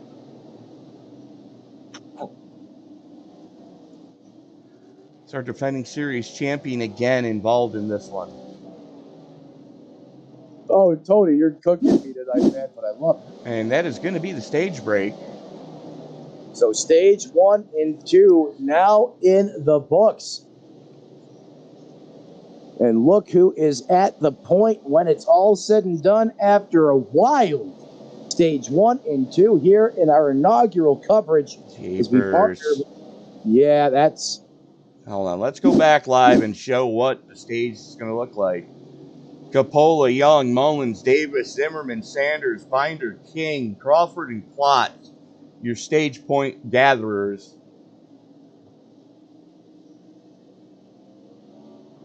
As we're seeing wholesale pit stops now, as the stage is officially over. Oh, yeah. So let's go back and try to dissect that caution there. Well, everyone's getting their service on pit row. Let's go back and take a look at the action. It's going to pop off in front of these guys. I didn't quite see who it was. Right in front of Carmichael, I think. Yeah. No, with Oh, Carmichael. with Carmichael. Carmichael dumps the 48.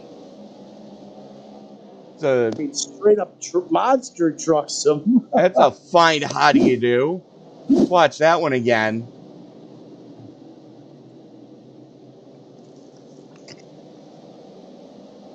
Watch this. You see him sizing up the kamikaze here?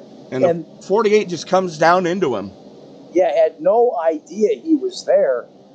I mean, in Carmichael's defense, I mean, he had Carlo, bud. Carlo all day and just, nope. Came down to Carmichael anyhow. Perhaps the spotter was getting one of those Martinsville hot dogs. Better not have.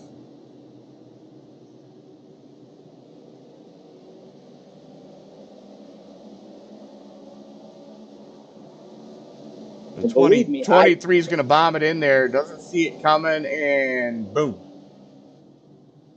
But that C4 just went off big. Actually, there wasn't a lot of contact there. So. But enough. But, yeah. Certainly enough. And Tony, you know 250 laps is the distance tonight. Stages 1 and 2 now in the history books. As I believe now this is going to cycle as we get to re-rack and restack everyone here for the third and final stage. This should put Shane P. Davis in that 79 machine back to the point. And look who's on the outside in that 6 machine, now up 28 spots. It's Belmont. I think it's Belmonte. At least that's how the bowler pronounces his name. Okay, maybe it's Belmonte. By the same name, by the way. Justin Belmonte. Yeah. Green, green, green. As Davis jumps on the loud pedal, the 5 getting a great restart. Aaron Matthews sending it up the inside. The 83 of Wortman looking to go with him as Belmonte and Wortman now door to door for third place down the back. Wreck behind him. Son of a. It is a bottleneck down there. You're not getting through. Cars are still scattered all over the place. Up, I see some of the unfortunate usual suspects in that mess. Just check this out. Watch this restart.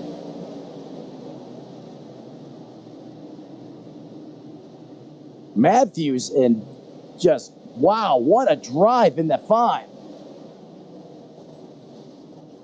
And there goes the fuse, there goes the toss, and the frag grenade goes kaboom.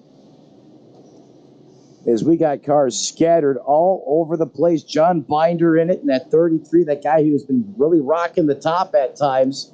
And we're still having a problem getting them resorted.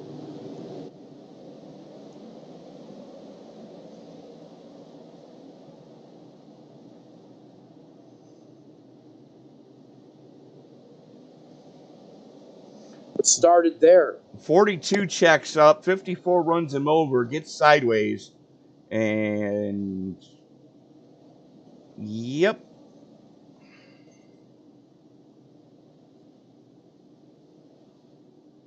The 33 is rolling in reverse. Well, he's backing up to a point where he can get the car turned safely and not get into anybody, and I don't blame him for what he just did. No, I don't either. This is what the 14 saw. There's the HendrickCars.com 14 on the outside. It's going to pop off in front of him as the 42 is going to almost get into the deuce. The 54 gets turned by the 80. 33 is a victim of circumstance. 14 goes into the outside wall, gets spun around, and it looks like body damage for the most part for most of these guys. Yeah, certainly body panel damage, little dings and dents here and there. But the old slinky, every time here at Martinsville, or it's a high probability that something happened up and then everything, just all that energy has to go somewhere, Tony, and that's Martinsville. Did you have a slinky as a kid? I did. See, I preferred playing with Log. Similar toy. You remember Log? Did you ever have Log? I never had a log. It rolls downstairs, alone or in pairs, all over your neighbor's dog. It's I great thought it for was a sleep. snack. It fits on your back. It's Log, Log, Log. Wait a minute. Wasn't that Ren and Stimpy? Yes. Well, can't forget about vitamin F. True story. Which, unfortunately, is... Powdered Toast Man. Well, hold on. Vitamin F is... We're not going to mention that anymore because that's what the kids are... That's what the kids are referring to. Something that is not too safe on the streets anymore. No, we're not talking about that. Not That's that vitamin F. Shane Davis going to have the button this time. Type of restart is at 5. Matthew's going to get. He timed it right last time. Green. And has to stutter step it as drag Davis race. held him back. Here comes the 6 of Belmonte. Belmonte ringing the bell of the 5. Aaron Matthews getting kicked up the hill. That's going to stack him 2 by 2. As we got a drag race here at the front, door to door, holding through the exit of 4, boys. Great job as that part of the track has been treacherous. It's still Belmonte continues to be resilient on the bottom. And look But who's how back about- into the top 5. How? Fresh tires. Yellow. Oh, that God. man is oh no. No. Not again.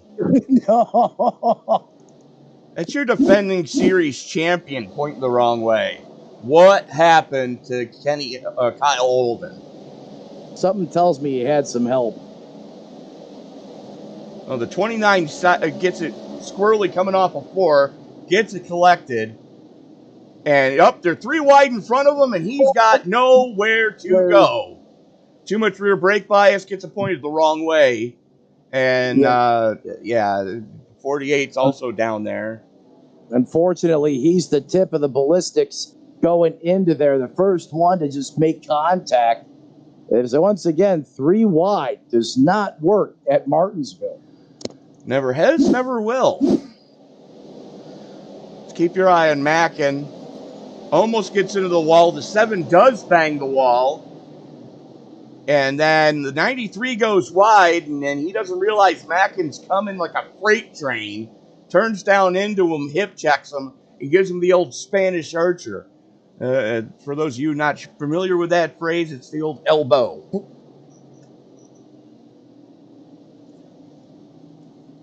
Yeah, Matt Mackin just got macked.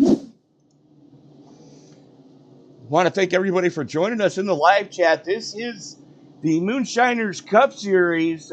J Crawford Builders, J Crawford Builders 250. If you're just joining us, I'm Tony Trapasso. He's Matt Metler. Thank you so much for making this a part of your Wednesday evening as we debut the Moonshiners Racing Series Cup Series here tonight on Sim Racing Media. We will have them for the remainder of their calendar this season, looking for a long and fruitful relationship with the Moonshiners series moving forward. Yeah, could not agree with you more, Tony. So stoked and fired up to have them on board with us. Their new home right here at SRM. And Tony, let's fast forward for a quick moment here. If you don't like short track racing, next week we go to the other side of the house. Woo! We go Talladega style, baby. From Alabama, 2.66 miles to High Banks.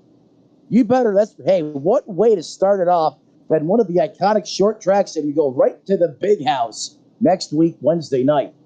Absolutely. And I know it's usually a sin for a race car driver to eat them, but I love me some Alabama boiled peanuts. Sign me up for the Cajun. I'm right there with you.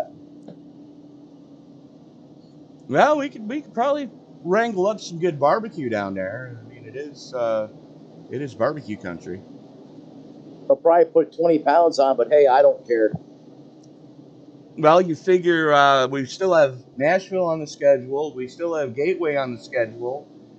This is true. So Nashville barbecue. We've got St. Louis barbecue.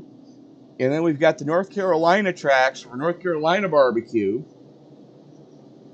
We still have Texas coming up for Texas-style barbecue. Green flag, green flag. And I'll tell you who's not eating barbecue. It's Aaron Matthews. He's already jumped out to lead. Is Coppola all over his back bumper. Where did he come from on that restart? Are you serious? Coppola. I mean, could you imagine what you're thinking inside the 5 machine of Aaron Matthews? I mean, this man has fought his tail off to get where he is. And not that Coppola hasn't, but Coppola, I mean, is now just sitting back there like the old Intimidator, Dale Earnhardt, just stalking the heck out of his prey right now. As it seems like Coppola can just pass whenever he wants. Well, our other biggest mover starting to struggle is he's got cars working his inside.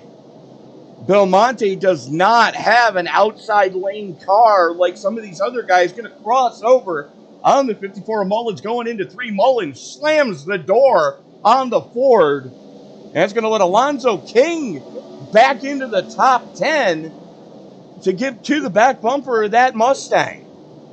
How is King back in the top 10? What a drive. That car's been through a war. Exactly. I mean, he's been hit probably at least 3 times on every piece of composite on that race car.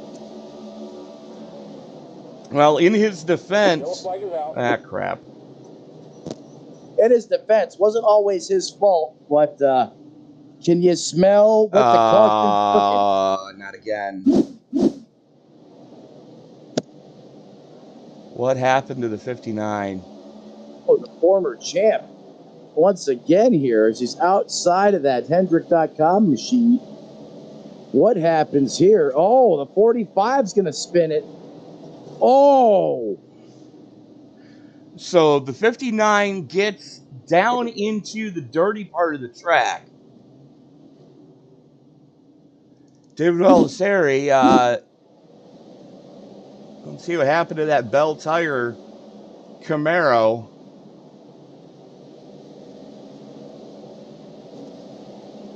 Just a little too aggressive on the loud pedal. Tail wags the dog. Belmonte gets down into that dirt that's next to the inside wall and tries to come back up the track to make the corner and can't. I did the same thing 2 weeks ago at my Martinsville race.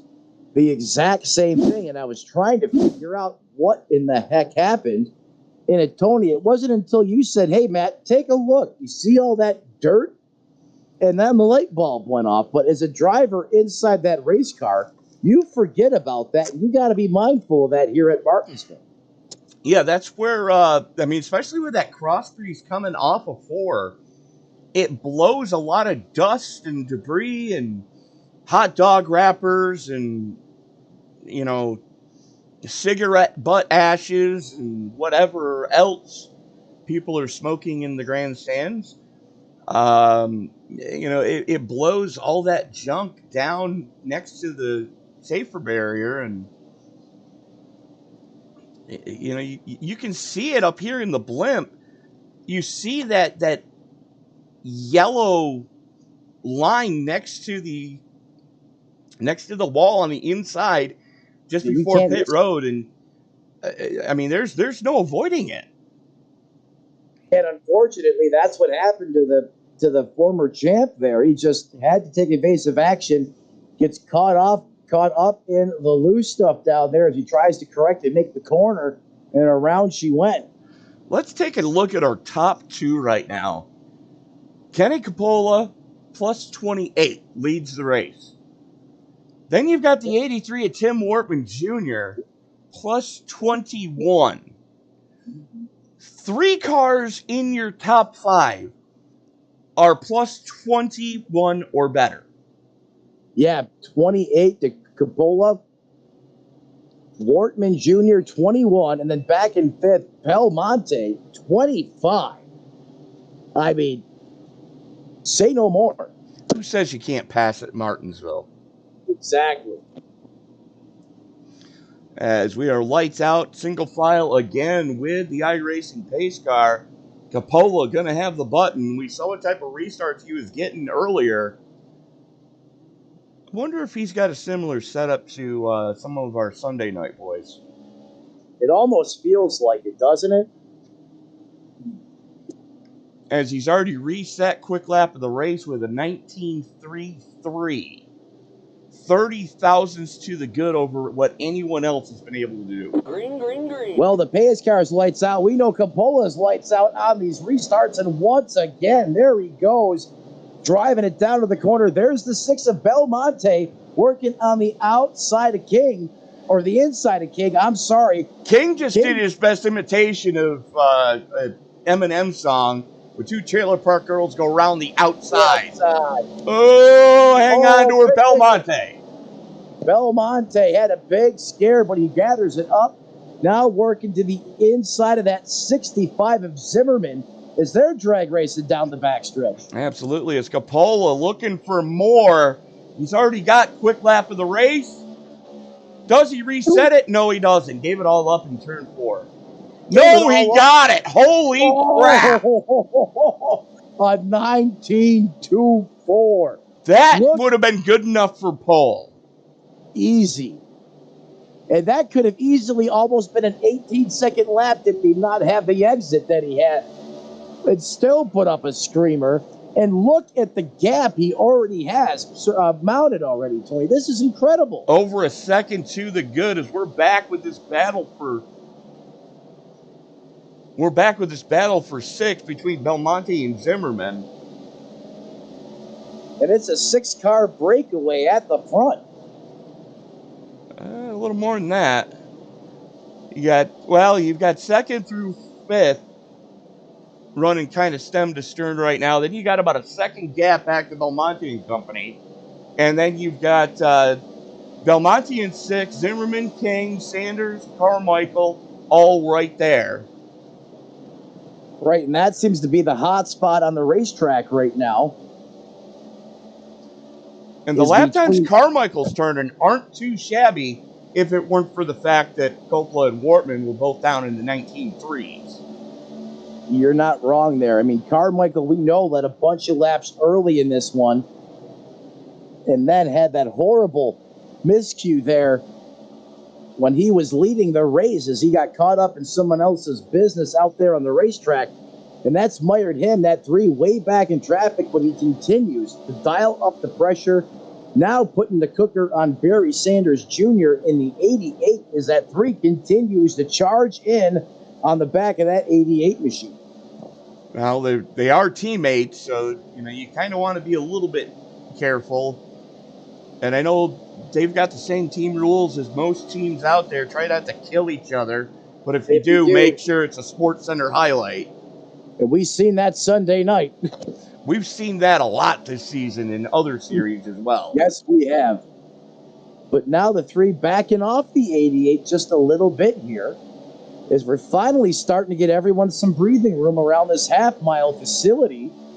Battle starting to heat up for 13th, though, as that's Larry Levenier and Ryan Kling and Aaron Matthews running stem to stern.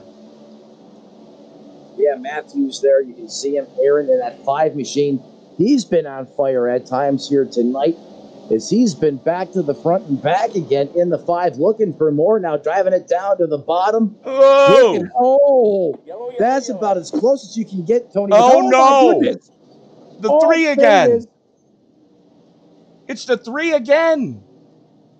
I can't believe that Carmichael again.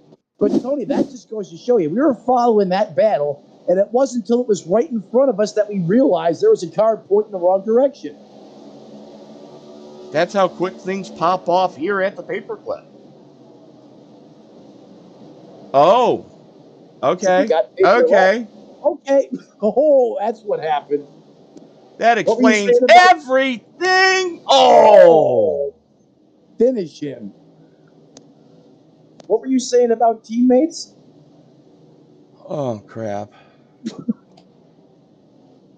No. Oh, did you see that? Tony, did you catch the end of that replay? No, but we will this time. Oh, you just wait for it. I'm not going to ruin it.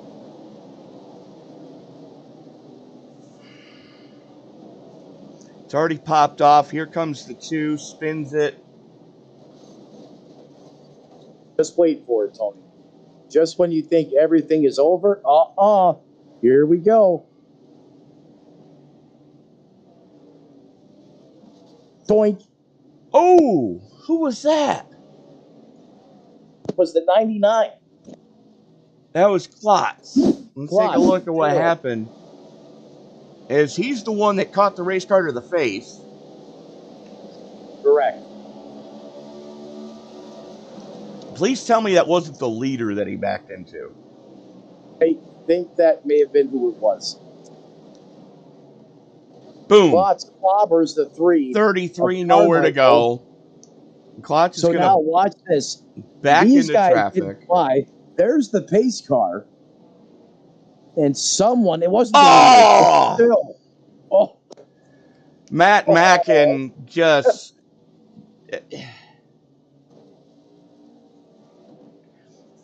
And I can understand the frustration of Klotz, right. but you've got to check your relative.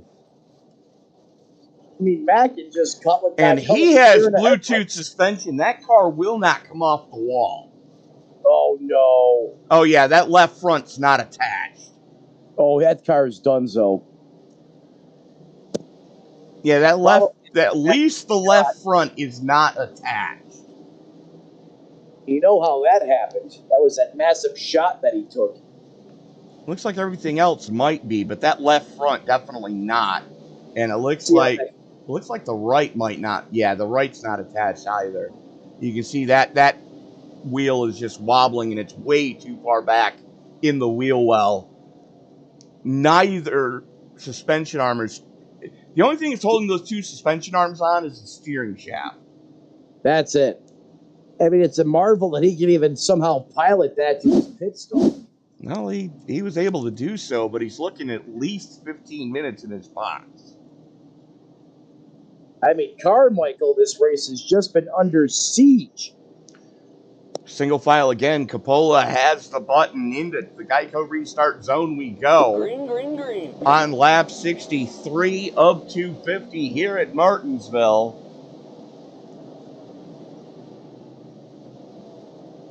And Belmonte looking to the inside of King.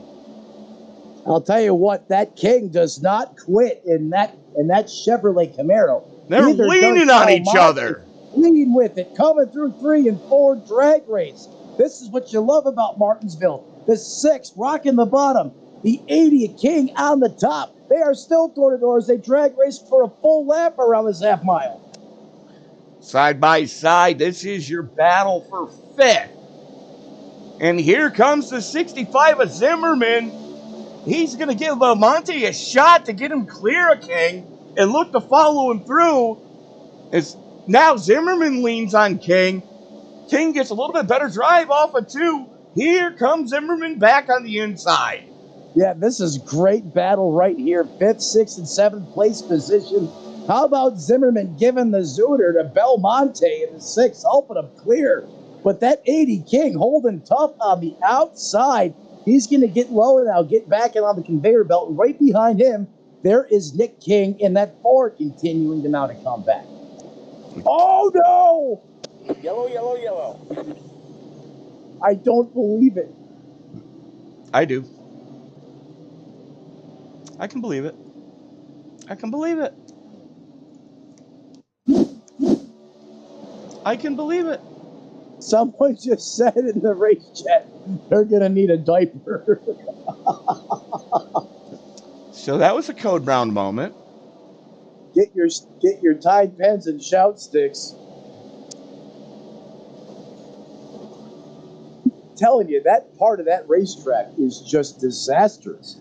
Well, you could see King get it a little sideways coming off of 4, and the 4 nowhere to go, just ass-packed.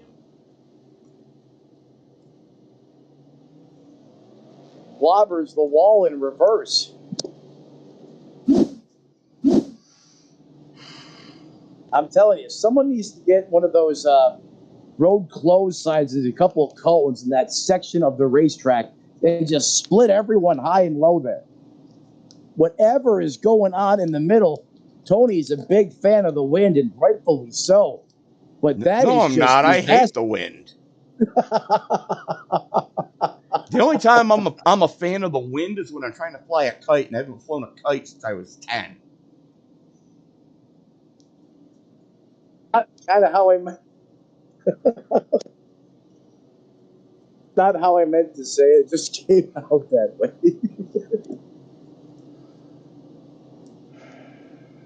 Anyways. Oh, he's a human anemometer.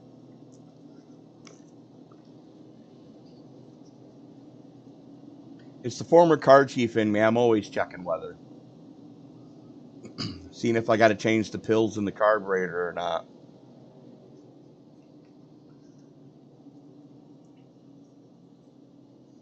Or when I was drag racing, we were checking the wind and we were actually changing fuel jets in the staging lanes. Really, the fuel jet's just over a couple miles an hour in wind difference, huh? No, you see where it says 1,002 heptapascals? Yes. That's the air density reading as far as elevation. That can change with the barometric pressure. And for every 100 HPA that changes, you need to go up or down one jet size in the barrel valve of a methanol and blown engine with a big supercharger sitting on it. You have to change the jet in the barrel valve one pill size for every 100 HPA. So that's rather sensitive. It is very sensitive, especially when you're running methanol and a giant blower that's putting out about 60 psi of boost going into. I was going to ask you going how into much boost they're running. going into a pro mod engine. You know, I mean, you're looking at about 60 pounds boost, and one pill size might not sound like much, but it's necessary so you don't lean out or go fat. You're either going to go fat on the initial hit or lean out up top, and neither one is a good sign because you're putting the spare engine back in the car in either case. Green flag. One's going to send the blower up off the top, the other one's going to send the rods out through the bottom, and neither one is good. Tell you what's been good is Kenny Capalla out there on the racetrack as he continues once again to hole shot these guys on the restart. Battle for Tony, 9th and 10th right now is Matthews and Crawford going after each other. And here comes Zimmerman. Zimmerman trying the top side now. No, I got the low side on Belmonte. Belmonte's going to slot back in. As now we got some beating and banging. That's Mullins and Young getting into each other. Oh, no. Keep it straight, boys. Young able to save it. Goes to the top south. Gets up and out of the way as he tries to collect that car. Now he's up in the marbles, and those tires are about as dirty as they can be. Yeah, something's broke. He's got problems. Yeah, I think he broke the suspension on that hit that he took in that 42. Oh, yeah. You can see he's got a lot of toe out on the right front. He broke the steering linkage. Yeah, he may have broken he broke the arm. Yeah, you're right, Tony. He did break the arm. The problem is he can't get down. He can't get low. Because cars are coming. He's getting low this time. Finally gets an opening and sends that car down pit road. Oh, that's a heartbreaker for the 42. Good heads-up driving, though, to not cause one. Yeah, not force the That's issue. the save of the race right there. Warren Young, save of the race. Hands down, without a shadow of a doubt. Nick King on his recovery drive. Tony, look at the lead Capalla has. Look at this. Yeah, that's about 10 car lengths. That's a lot. Yeah, it is. I'll tell you what's not a lot, though, is where Nick King is on Barry Sanders Jr. About a car length down the straightaway and then right on his back bumper in the corners. Hey. Little Ford on Chevy action there for 6. Yeah, and that's Nick King dialing up the pressure in that 4 machine, that Mustang, all over the back of Sanders. And now here comes the 5 of Aaron Matthews. King, unfortunately, in a bow tie sandwich right now. Oh! Hold on to it. Toot, toot from the chrome horn. Who's going to the outside? Thought about going to the outside. It was Aaron Matthews going to the top shelf. He was thinking about it, thought better of it. Especially coming into turns 3 and 4. He knows what happens when you try that. I would like to apologize to our sponsors tonight. I do need to fix the overlay before next week. But, we need to thank our very good friends here tonight. Starting with Warrior Wraps, sponsor on the number 5. Sponsor on the number 4. AASM, sponsor on the 5. PS Button Boxes. Hickory Harbor, Green River Tire, J. Crawford Builders, and Team Watson Racing Setups as it's like Larry Levenier having an issue.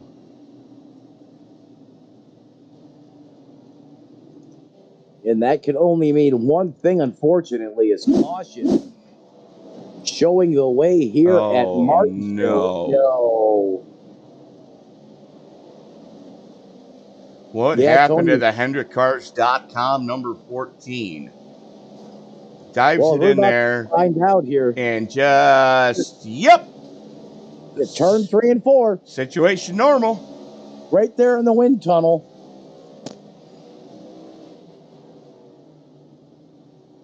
Tony, look how dark that concrete is.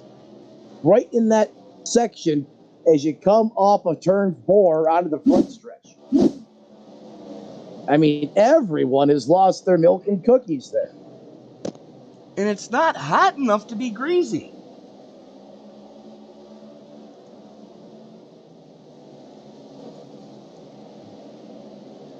I mean, that is just stealing lunch money left and right. Jeepers. And to add insult to injury, the 3, who's already had enough problems of his own, nowhere to go, just caved in the front of that Camaro. Looks like my mom's Shih Tzu.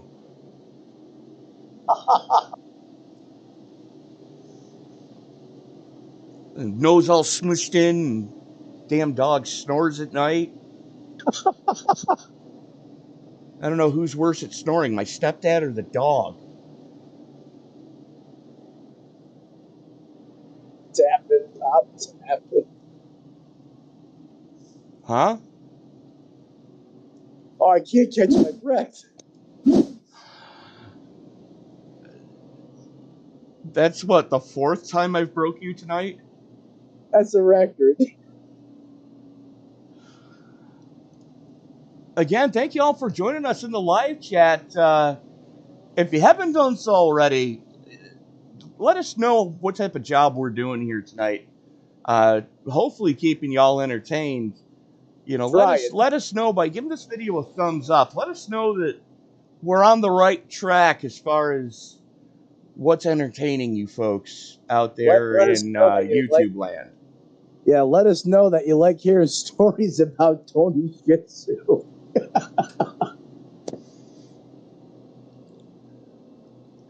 Well, here's the thing is, when I was out west working on sprint cars... How can this be relevant? I got to hear this. Bear with me. The team had an English Bulldog, and it was the coolest dog ever. It had its markings. It had hot rod flames for markings. It was the coolest dog I've ever seen. The coach for the kid that I was crew chiefing for on his mini sprint, who was getting this kid ready to run midgets, she had a Shih Tzu. And I said, we ought to breed Buddy and Lady together.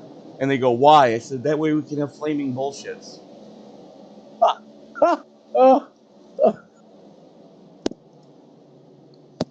Is Kenny Kopala. goes back to the lead as we're working lap Oh! 1. Hold on to it, King. Nick King was trying to lean on Justin Belmonte and got himself crossed out. He just hemorrhaged 17 spots. In a half a second, just like that. That's how quick it... Oh, someone has stopped. Alonzo King got it all wrong in 3 and 4 again. That stacked him up. The two of Darren Mills, nowhere to go. He got messed up in that situation.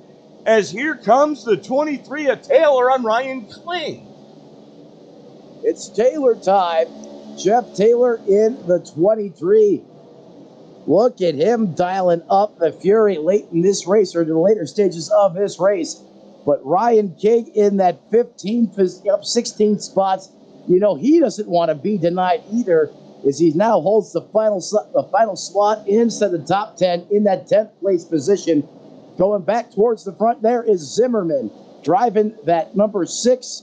I'm sorry, Belmonte is in the 6. Zimmerman in the 65. Zimmerman having all sorts of problems right now. He may have overcooked those newer tires. That let Belmonte get by him. Belmonte was last down pit road on lap 79. And, Jamison Middlemiss, what happened to him? Jamison Middlemiss in that, look at that right front.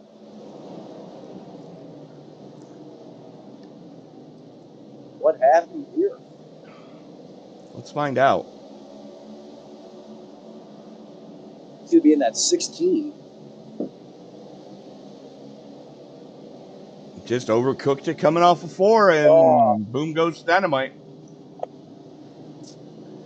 All right, Tony, then. If we had $1, Tony, for everything that is kicked off there on the racetrack. I could order surf and turf from the local Red Lobster. And with that, we are going to step away, pay a couple bills. Don't worry, you're not going to miss a thing. We'll be back right after this.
We are back at Martinsville. This is the pace car peels on off, and look who is back at the point.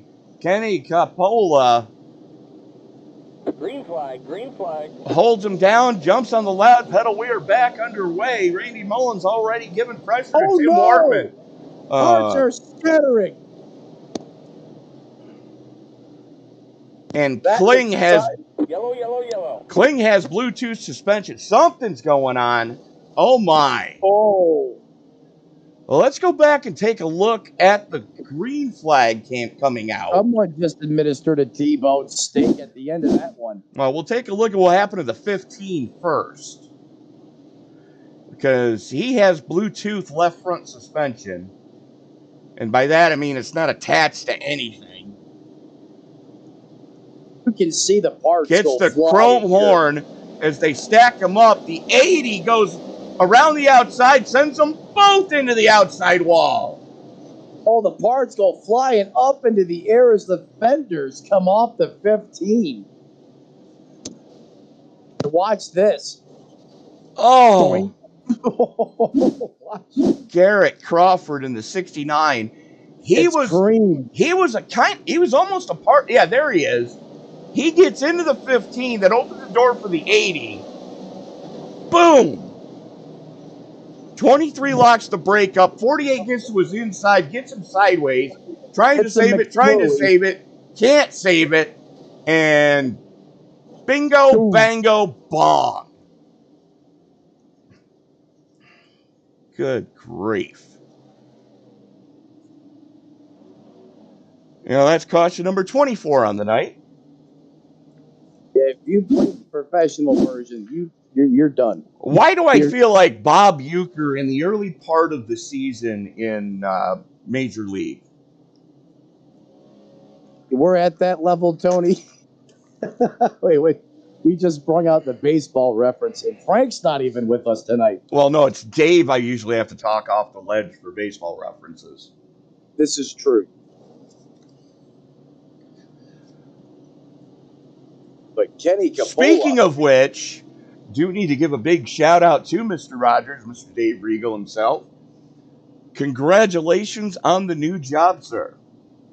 He texted me earlier today, and You know what his new favorite song is, Tony? no. The Sweater Song by Weezer. Okay, everybody get your boos together. Boo this man, please. I was going to say it was the song from the 80s, You Spin Me Right Round, Baby, Right Round. Well, that depends on which version of Dave. Before he gets hit or after he gets hit. No, both. But, yeah, Dave texted me earlier. He just landed a new job. He is the maintenance supervisor down in the greater Philadelphia area. Congratulations, Dave Regal. Yeah, congrats, man. You know, we love you here at SRM. You're welcome anytime up here in the booth with myself and Tony. Well, he often does. I think Dave is kind of sitting in a corner, rocking back and forth right now, considering that he had to do back-to-back Martinsville races. Green. You and I at least have had a couple of days between bad ones. As we are inside 50 to go, and Coppola gets a great restart. Mullins starting to put the pressure on Wortman for second. But check out back here, Barry Sanders plus 13, as he's got Aaron Matthews all over his back bumper. Yeah, Barry Sanders Jr. continues to claw his way up through the field. Now up 13 spots. He is just outside the top 5, knocking on the back door in that sixth position. No, not again. Watch this lap.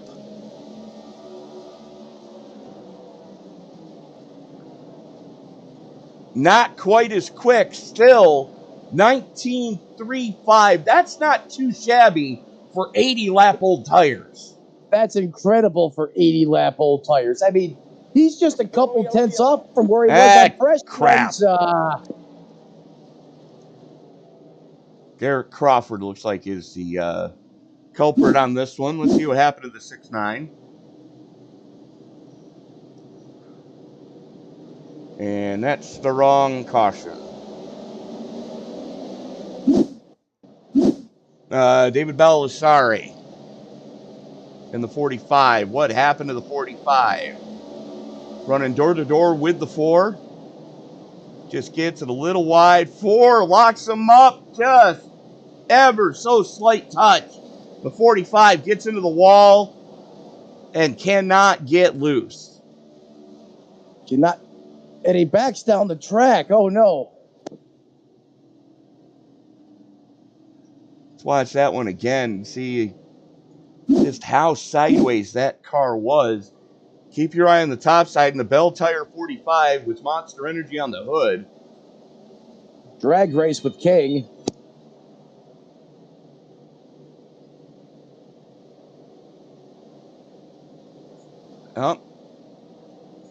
He kind of lost it on himself.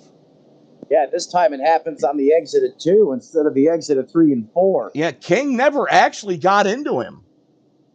No, they never made contact, Tony. It just... The 45, happening the 45 had a moment coming off of 2, and the back end just twitched, and he overcorrected, and into the wall he went.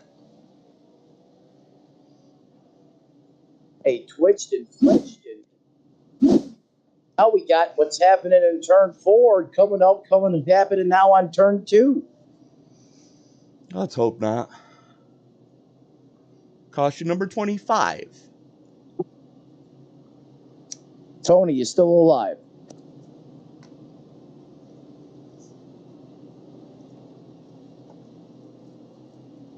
Medic. But how about Barry Sanders, though? Remember, this guy was your fall race winner, started deeper in the field in this one, up 13 spots, just about to break inside the top 5. He is residing in 6th.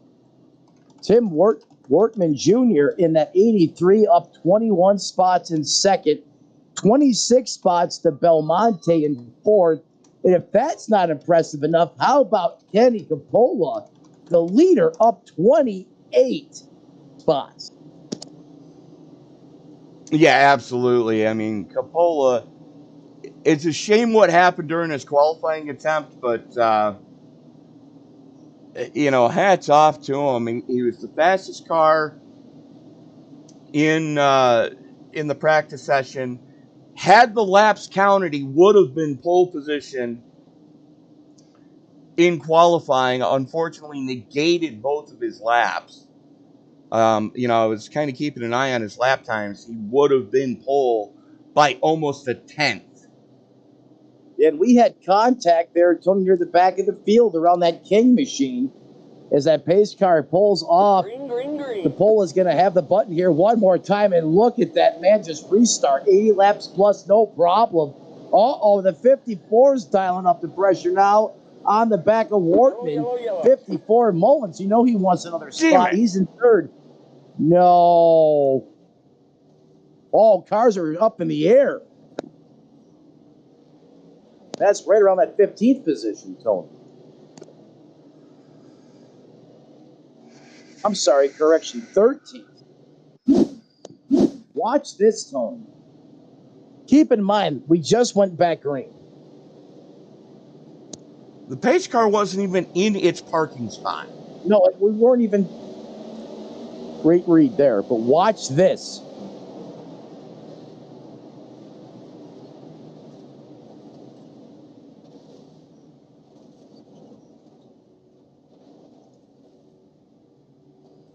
What happened there? Oh, we got more trouble up ahead, Tony. Oh, I know we do.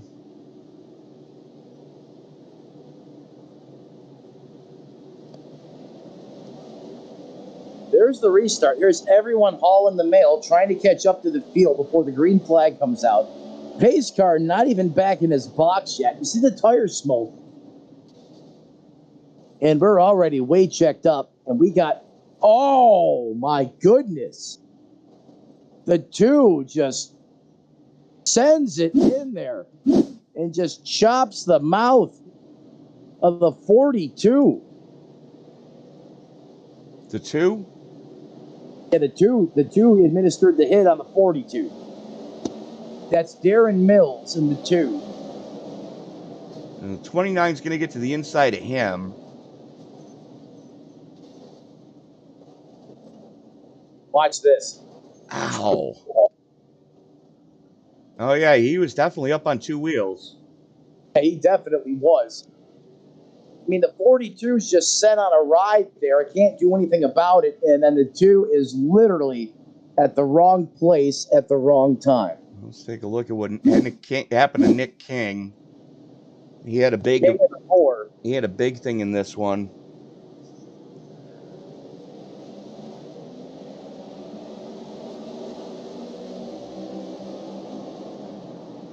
He's going to get into the 14, go wide, bang, bang, bang.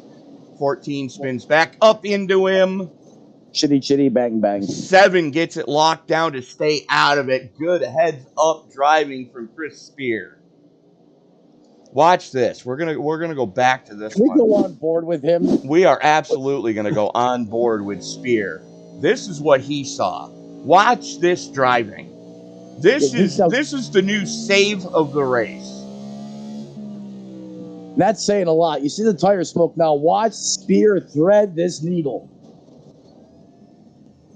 And just locks it down. Stays off of everybody.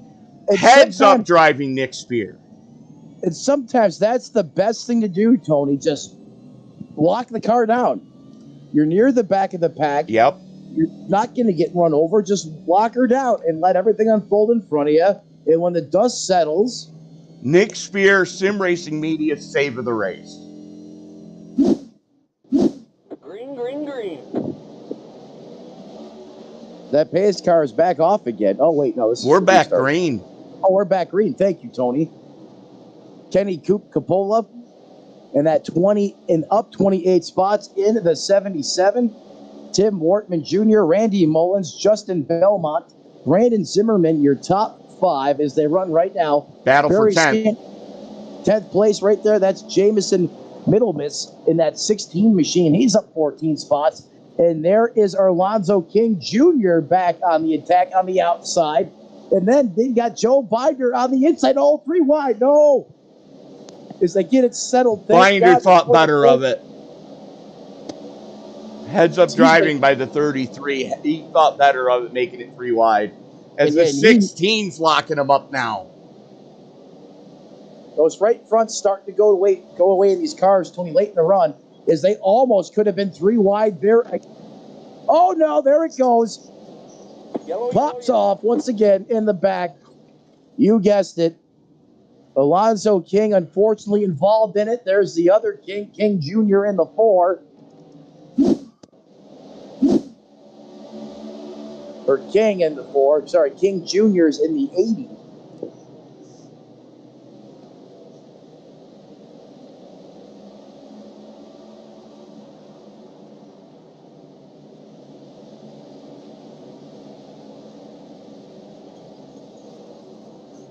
Looks like the 4 just got turned by the 42. Yep. And the 99 does exactly what the 4 did previously and got that, what the 7 did previously and got that thing locked right down. And that's what you got. That seems to be the recipe that works when you're further back in the pack like that. When you don't have to worry about getting run over from behind. Just hunker down, let those oversized brakes and rotors do their job, bring it to a halt, and keep your car out of harm's way. Yeah, absolutely. 2:25, Tony. That means 25 laps to go in the scheduled distance. And 25 this next time by, yeah. Yep, thank you. And if this keeps up, I mean, overtime not out of the question. I will walk to Florida just to stab you. All the way from New York. I will walk without my wheelchair just to stab you, Matt. May take me a couple of months to get there, but I'll do it. Like some good bonding up in the SRM booth.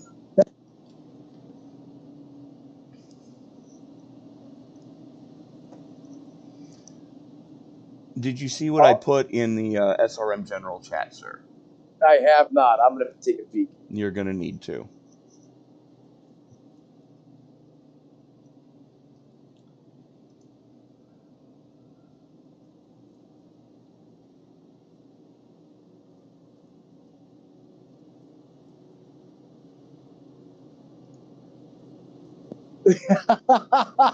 Yes. Yes, I could not agree more.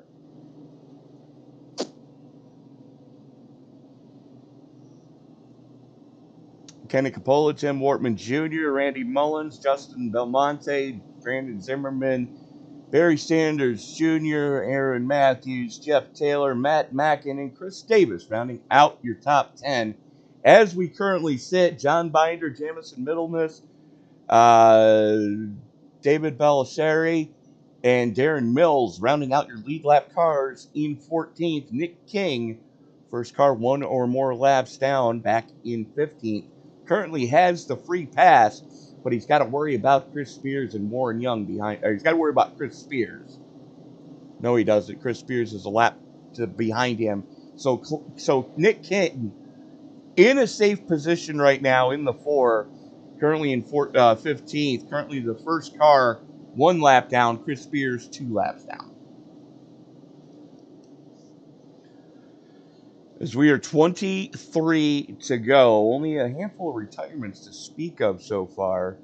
Looks like Alonzo King Jr. and Larry Lavenier have both put it on the hauler. Garrett Crawford, Hunter Carmichael, Caden Norfray, Brian Huff, Kyle Holden, Shane Davis, Steve Harry, Darren Mullins, Caleb Lavenier, Derek Jacobs, Pat McClendon, and Bobby Justice have all put it on the hauler so far. But And we've got a battle for the lead, hot and heavy. Yeah, no kidding. He is dialing up late. Tim Oh! Wortman Jr. Oh, no, at the front of the field. Larry Bates Jr. in the middle of it. Oh, no. Barry Sanders Jr. parked nose first into the wall. Let's watch that one again. I'm sorry, Barry Sanders. Where did Larry Bates come from? I have no idea. So I'm just flabbergasted at this point. I can't believe it. So the 83 checks up, tries to get the run off of 4. Little too aggressive on the loud pedal, trying to save it. Bang, bang, bang, bang, bang, bang, and boom. Or crunch and munch. My goodness. Tony, they just keep dialing up the carnage out here tonight. Well, let's watch this one from the chopper. Nope, the chopper. There we go. Watch them when they get to the front stretch. This is going to get ugly with a capital UG. Watch the second car in line get sideways, get collected, and cars just scattering everywhere. For the most part, everybody did a good job avoiding that. Unfortunately, Barry Sanders Jr. got turned. Let's take a quick look at what did happen to the boss man. Well, Barry Sanders, I mean, he's just running his race right now. At this point, as you say, it's going to pop off in front of him, Tony. Coming through the corner here, about to see this tire smoke start to fly here. And then there's the smoke, and then he makes contact with the 65. The 5's going to get collected involved. And then watch Barry Sanders Jr. just push the 5 out of the way. Oh, he's mad. He's heated, and rightfully so. Oh, yeah. Can't wait to be a fly on the wall in the post-race driver's debrief. That hauler is going to be one hot tamale. 18 laps to go. What number are we on? 28! Approaching 30. Crap.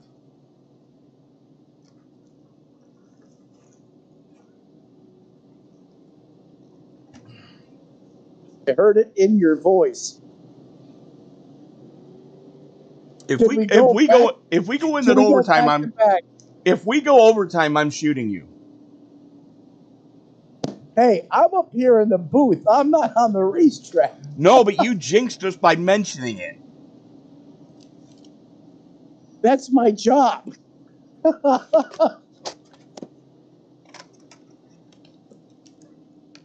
think I may have just key out Tony. Oh. Well, there's the pace car. You got Kenny Capalla, Justin Belmont, Brandon Zimmerman, Jeff Taylor, Matt Mackin. Hello, I see you up to that 5th place position. And how about Kenny Capalla and Justin Belmont still able to turn some just incredible lap times here? Tied at 20 plus 28. Those two guys started next to each other at the tail end of the field. Yeah, in the woods, and they're at position. They're neck and neck on the front row, plus 28 apiece. It doesn't get much better than that.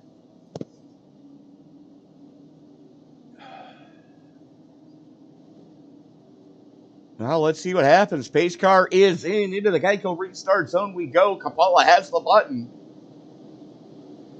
Green flag, green flag. But Belmonte has the charge, and he's had the charge in that 6 machine. Here comes Bender on the outside. 3 wide. And they make it work. Oh, he made it work. It's not over yet, Tony. Aaron Matthews looking to go around the outside as well. Oi. Here comes the 83 on a recovery drive. That's Wortman. Wortman, remember, he was right up there at second at one point in time in that 83 machine. Now cracked the top 10. As he continues to dogfight with that 45 of David Baldassare. Baldessari.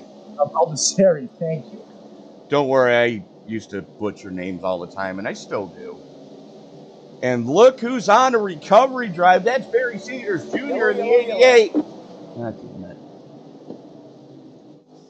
No! Tragedy strikes by the Sunoco side in the open once again.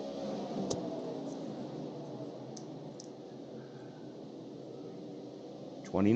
In case you don't know where that Sunoco sign is, you're about to find out really quick here. Calamity Corner. It used to be a giant Phillips 76 ball. I thought it was Unical 76. Or Unical 76, sorry. And he just spun that on his own. Let's watch that again.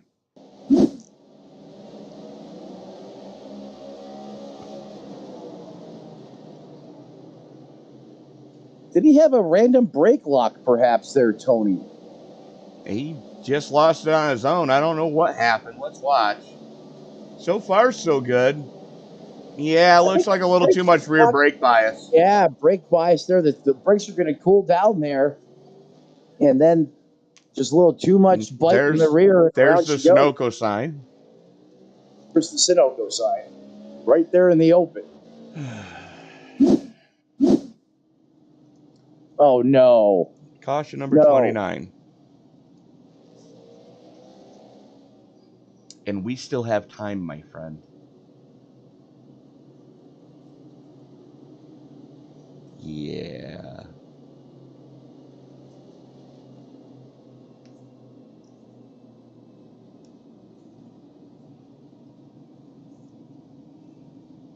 We still have plenty of time. How did that go by Hootie and the Blowfish? Time while you punish me? True story. And if anyone from Sim Racing Media Management is still listening, I meant every word I said with what I typed in our SRM General Chat in our SRM Discord. And I liked it. I didn't have a chance to write my reply, but I acknowledged it. Tony has my stamp of approval. Not that that matters, but...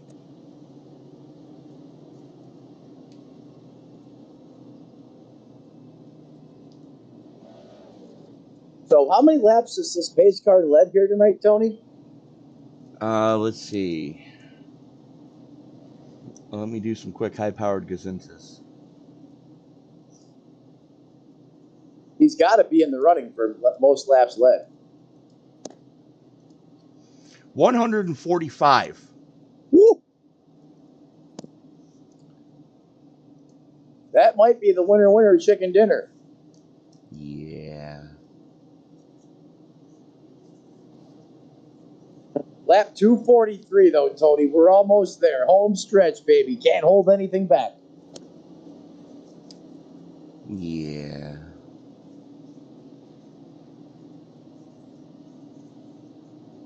Lights are out on the pace car. Kenny Capola going to have the button one more time. Justin Belmonte looking to get the restart of his career in that Sim Speed Shop Mark Martin tribute scheme. Absolutely loved, by the way. Oh, absolutely. Paint scheme of the night going to the 6. The 6.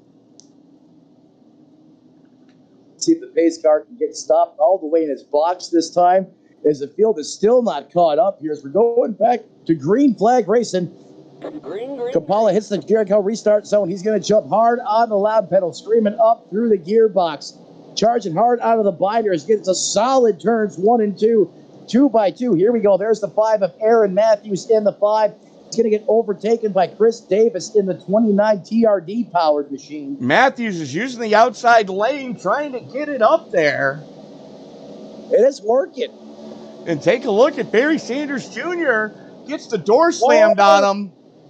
Hang on to her, son. 19 of Middle Miss caught on the outside. Here comes Tim Wortman up the inside as well to pick a spot off of 16.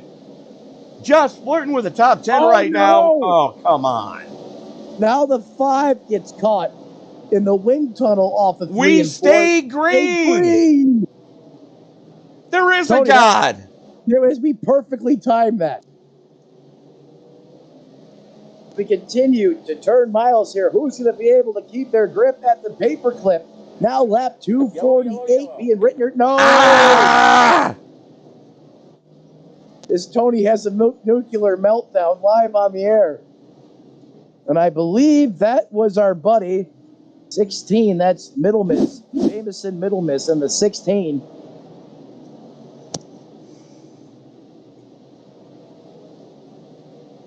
I believe that might be caution 29 or 30. 30. Did we hit? Unfortunately, Little Miss can't be wrong. Well, unfortunately, the song is wrong there because he just lost it there, I believe, coming off of 4 all by himself.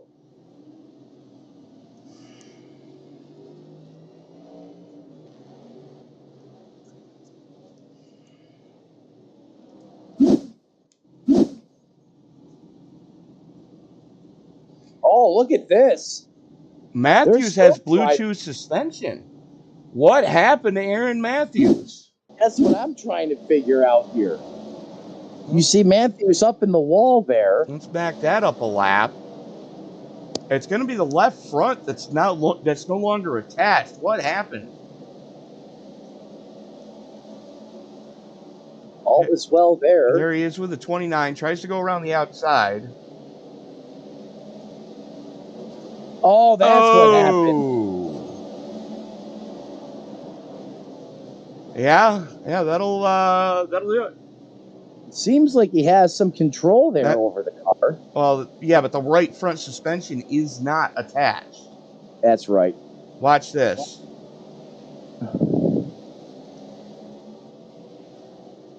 And that's what ripped the left rear off, or left front off the car. Now watch this extracurricular activity right here now. Because I believe someone is going to come up here and get into the 5. Well, no, the 5's just trying to get the pit road. I don't think he realizes that left front is no longer attached yet. Oh, maybe that's what it was. I thought there was retaliation, but that's not the case. No, he just doesn't realize that left front's not attached. Yeah, he just doesn't know it's gone yet. Yeah, I think he realizes it now. I mean, look how far it's knocked in. Yeah, and watch it here. Yeah, you can see it. That's just, yeah. No, that's... Hanging by a thread. That's just hanging on by the tether. Because they do have a carbon fiber tether rope piece that holds that from flying actually off the car. That's a safety precaution to Correct. basically prevent a projectile on the racetrack. Correct. 3 laps to go. We're going into overtime. I'm sorry. You had to say it, didn't you? Caution 31. You had to effing say it, didn't you? Although we are single file. Coppola going to have the button. Can Coppola get it done here? About to find out.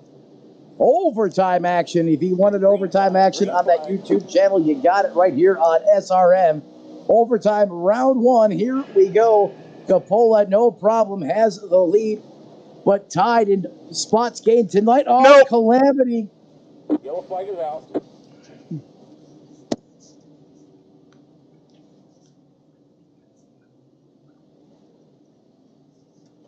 Everything is breaking down amongst the driver audio channels out on the racetrack as it is starting to boil over. Starting to boil over up here in the booth, too. Guess what? We're on pace to tie most number of cautions ever in an event. Doink. Oh, the 45 just eats it. I'm sure this is not the debut these guys wanted on this channel. I'm sure it's not. Maybe, high expectations, stress levels are a little higher. You're thinking about it, and that could definitely affect the product of racing you see out there.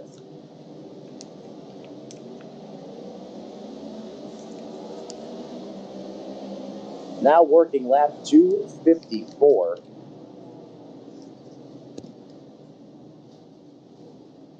I'm sorry, that's when the caution came back out on 254.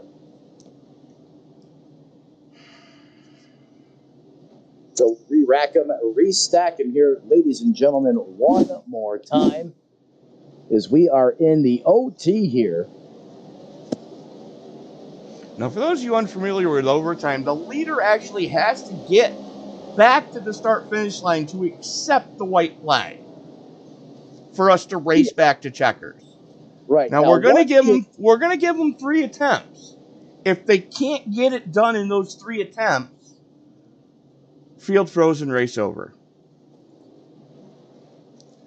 That's never mind. Pace car pulls back down pit road one more time. Kenny in the 77. Kenny was rocking on the restart. Matt, you'll be happy to know that was our 31st. 31st caution. One caution, and we tie the record. Oh my goodness, I can't believe it, Tony. I can. We just hit the record on Sunday night. We tied it. This track. We tied it. We tied it. We tied the new record that we just hit on Sunday here at Martinsville. In a 400-lap race. In a 400-lap race, and we just tied it in 250 laps.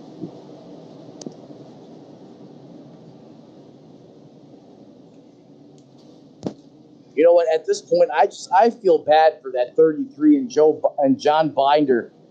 Yeah. I mean, look at that Camaro. That car is taking a serious beating tonight. He needs to have a nice, cool sun drop. Which, if you're not familiar with sun drop, it's a North Carolina thing, and it tastes a lot better than Mellow Yellow or Mountain Dew or any of the other beverages as such.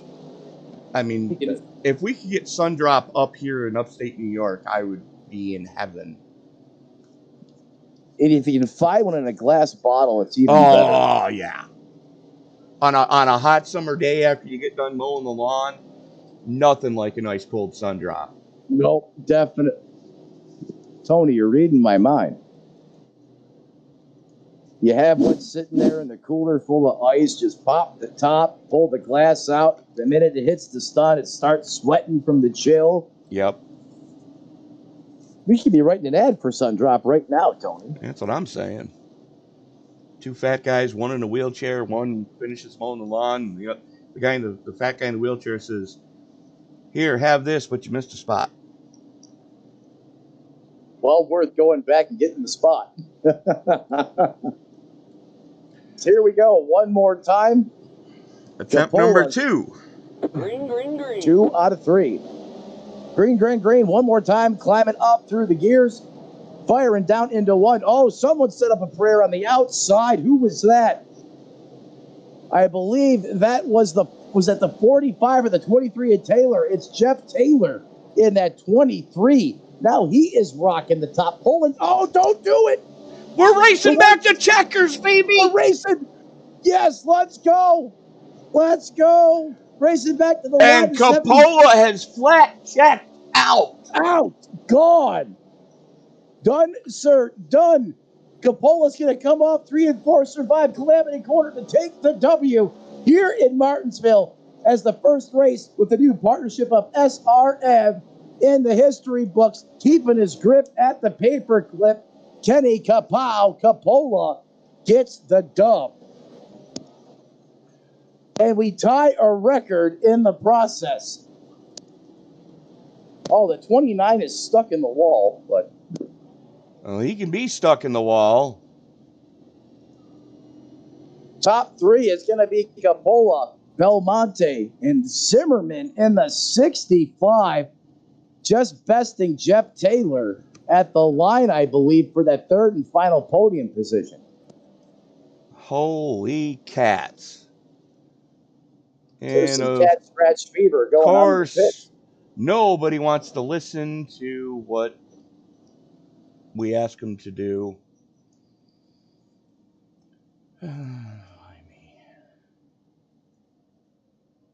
It's okay, Tony. Oh, It's okay. That's okay. It's okay. I'll get through it. Oh, I want to thank everyone for joining us with the extended coverage here on SRM, taking you through all the way to the checkered flag. And Matt, I believe you've got our race winner with you now. Kenny Coppola, Matt and Tony up in the broadcast booth. You got us, sir. I got you, man. Kenny, 28 spots gained on the night. You started back in the woods, and that 77 was just on a laser rail. How did you get that car dialed in tonight? I worked a lot on the setup last week. I built for Team Watson Racing setups. I'm the head A Open builder, and I knew the car was going to be fast. I made a few minor adjustments tonight because the track temp was a lot different than what we were running last week in the official races. Had to tighten the car up a little bit, but I ended up completely bombing qualifying. I spun out both of my laps, and I was kind of nervous having to start in the back. It's not really the track to go to and try to work your way through the field, so we just stayed patient. We knew we had the car to beat, and we made our way up to the front. Yeah, you're absolutely right, Kenny. You were the fastest in practice. You had the mishap in qualifying, and you start deep into this one. And even with all those cautions, I mean, it seemed like you were able to get that car up into a spot for contention in no time. And then once you got the lead of this race, talk to me about all those restarts. I mean, was there ever a point in time where you sat there to yourself and said, how many of these restarts do I have to win to get the W in this race? I mean, I was getting pretty frustrated with it. I know it's Martinsville. None of us out here are pros, but as a league, we could certainly do a lot better job of being patient and trying to give guys room. And I knew I just had to be mistake-free. You make one mistake at Martinsville on the restart, overdrive it, or drive it in and get loose on entry, you'll spin out. I knew I had to be perfect, and I made one little mistake, and Tim Wortman almost came around me. I had to put a block on him, and he pushed too hard out of 4, and he ended up spinning around. But that was really the only time I was a bit nervous of getting past. Well, there he is, ladies and gentlemen. Your winner tonight, Kenny Capalla. And Kenny, you found a way to weather the storm and be clutch, calm, cool, and collected. And like you said, you kept your car out of harm's way, kept it clean, and you come home here with the W, keeping his grip at the paperclip. Kenny, who do you want to thank who helps you get it done on that 77 machine before we let you go celebrate with your team? I want to thank my wife for letting me do this every week. I'm actually headed to work now. Almost didn't make the end of the race. Team Watson Racing, Setups Warrior Racing, RS Button Boxes, Martin Sports. Want to thank Barry for putting the lead together, and want to give you guys a shout out for coming out tonight and the rest of the season. I know we put a lot better product than we showed tonight, so looking forward to working with you guys. And we certainly are too as well. Kenny, what do you have next week? What's in store? Can we expect you up Talladega. front here again? Talladega, of course. Yup. I'm not a huge super speedway fan, though I did get a win last night, so we might have a decent car there. Well, there he is, ladies and gentlemen, your winner tonight, getting the dub, keeping it alive and well. That's the winner, the 77, Kenny Capalla. Tony Trapasso, back to you, sir. Well, joining me now is the man who did finish second and tied Kenny Capalla for biggest mover of the race. Compliments of, excuse me one second, compliments of Team Watson Racing. Justin Belmonte, congratulations on a podium in a hard-fought battle here at the Paperclip. It was hard fought. Those pacing laps were challenging. Well, I mean, you know, it's got to get frustrating knowing that you've got pace in a car and you can't get enough green flag laps in to really show it. Yeah, and I think the car was set up to be pretty good on the long run too. So it was kind of killed us a little bit, but nobody went anywhere. There was just caution after caution. So you were kind of stuck where you were at, which sitting P2 is pretty cool. I'll take it. Can't complain. You know, you battled all night long, dodged quite a few bullets in the early going. I did, and I got to take credit for one of them. I spun myself out early on. Luckily, it was early on because I had to come through the whole field. Luckily, that was the only one that I really got into. I managed to miss a lot of the wrecks that happened. You were right in front of me, so I got pretty lucky for the most part. Well, luck is going to play a big role in the next week as we roll from the smallest track on the tour to the biggest track on the tour, and Talladega, Alabama. What are your thoughts going into the biggest race of them all next week? I hope we can keep it green. That'd be cool. But I like Dega. Dega's fun. Drafting in these cars is fun. It's a lot different than all the other cars on the service, so it's pretty cool. It's like a tricky kind of thing to figure out, so it's pretty fun. I enjoy it.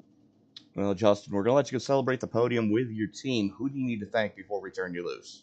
And shout out Team Watson Racing Setups. Kenny, he builds these things and they're freaking fast. So thank him for putting all the work in. And shout out Warrior Racing, Warrior Wraps as well.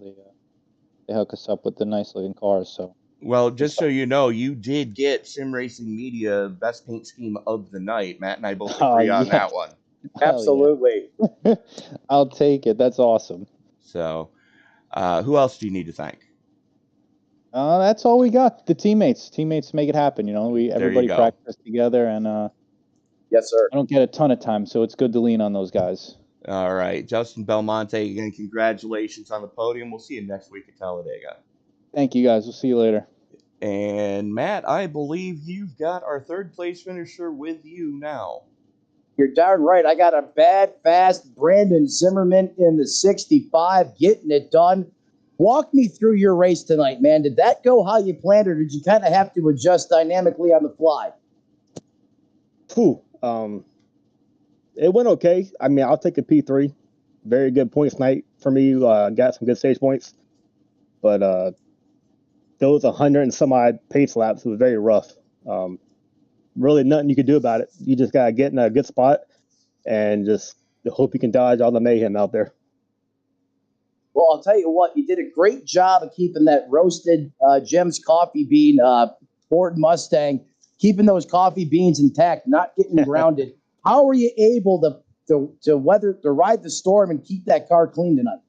Well, luckily, all the accidents were either right beside me or right behind me. I think only one was in front of me. So I had a pretty bad starting spot. I think I was 16, 17. Got up front pretty quick.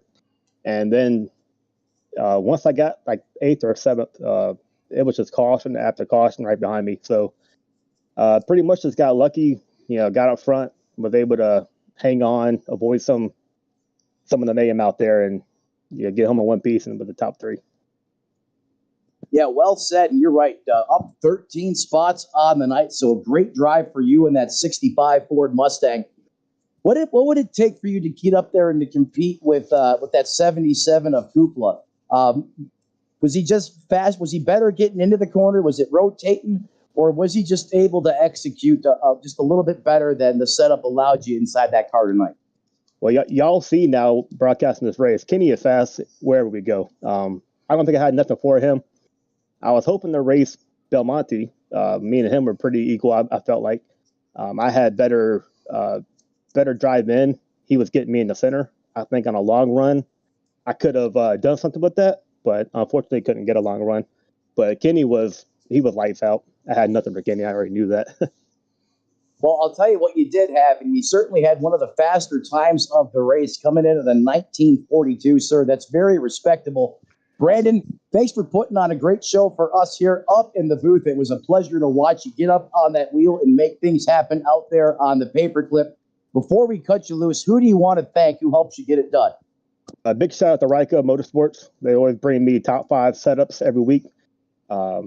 They're one of the best out there, in my opinion. And Roasted Jim's Coffee, of course, one of the best coffees, in my opinion. And Barry, he put together a really good league here. And tonight was definitely embarrassing, but this is a great league, and I know we'll do better next week. Yeah, and we certainly are thankful to have you guys on board. And we can't wait till next Wednesday night as you guys go to the heart of Talladega, Alabama, of course, to the 2.66-mile megaplex right there in the heart of Earnhardt country. Congratulations, Brandon. We'll cut you loose. Go celebrate it with your team. But he comes home 3rd place tonight. That is the driver of the 65, Mr. Zimmerman himself. Tony, back to you. And with another one being in the books for us, let's take a quick look and run down of the finishing order here tonight.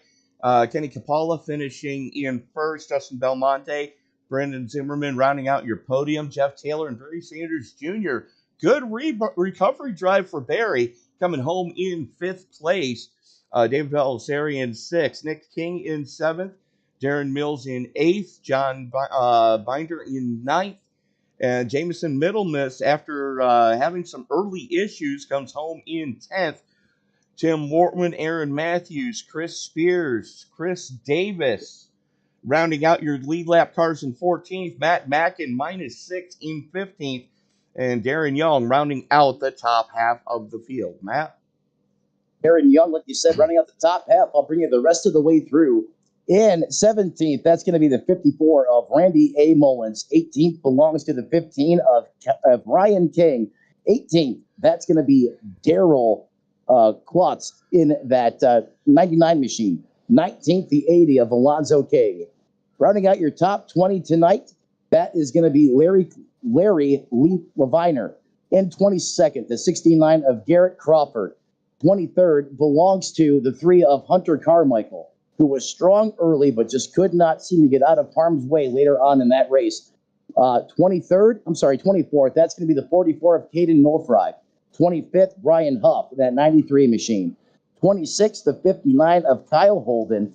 26th, Shane P. Davis. In 27th, Stephen Harry. 28th belongs to Daryl Nolans. 29th, that's going to be Caleb Leviner. And rounding out the remainder of the field in 31st, Derek Jacobs, and in 32nd position, that's going to be the 8 of Patrick McLendon. Bobby Justice running out the starting field. Ed Boyles Jr. did not take the green.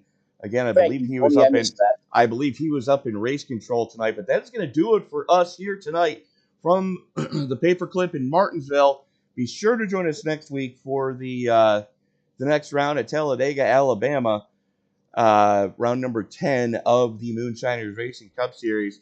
He's Matt Metler. I'm Tony Trapasso, reminding you, ladies and gentlemen, that until we meet again and as you walk down the road of life this week, do us all a huge favor. Don't play in traffic. Good night, everybody.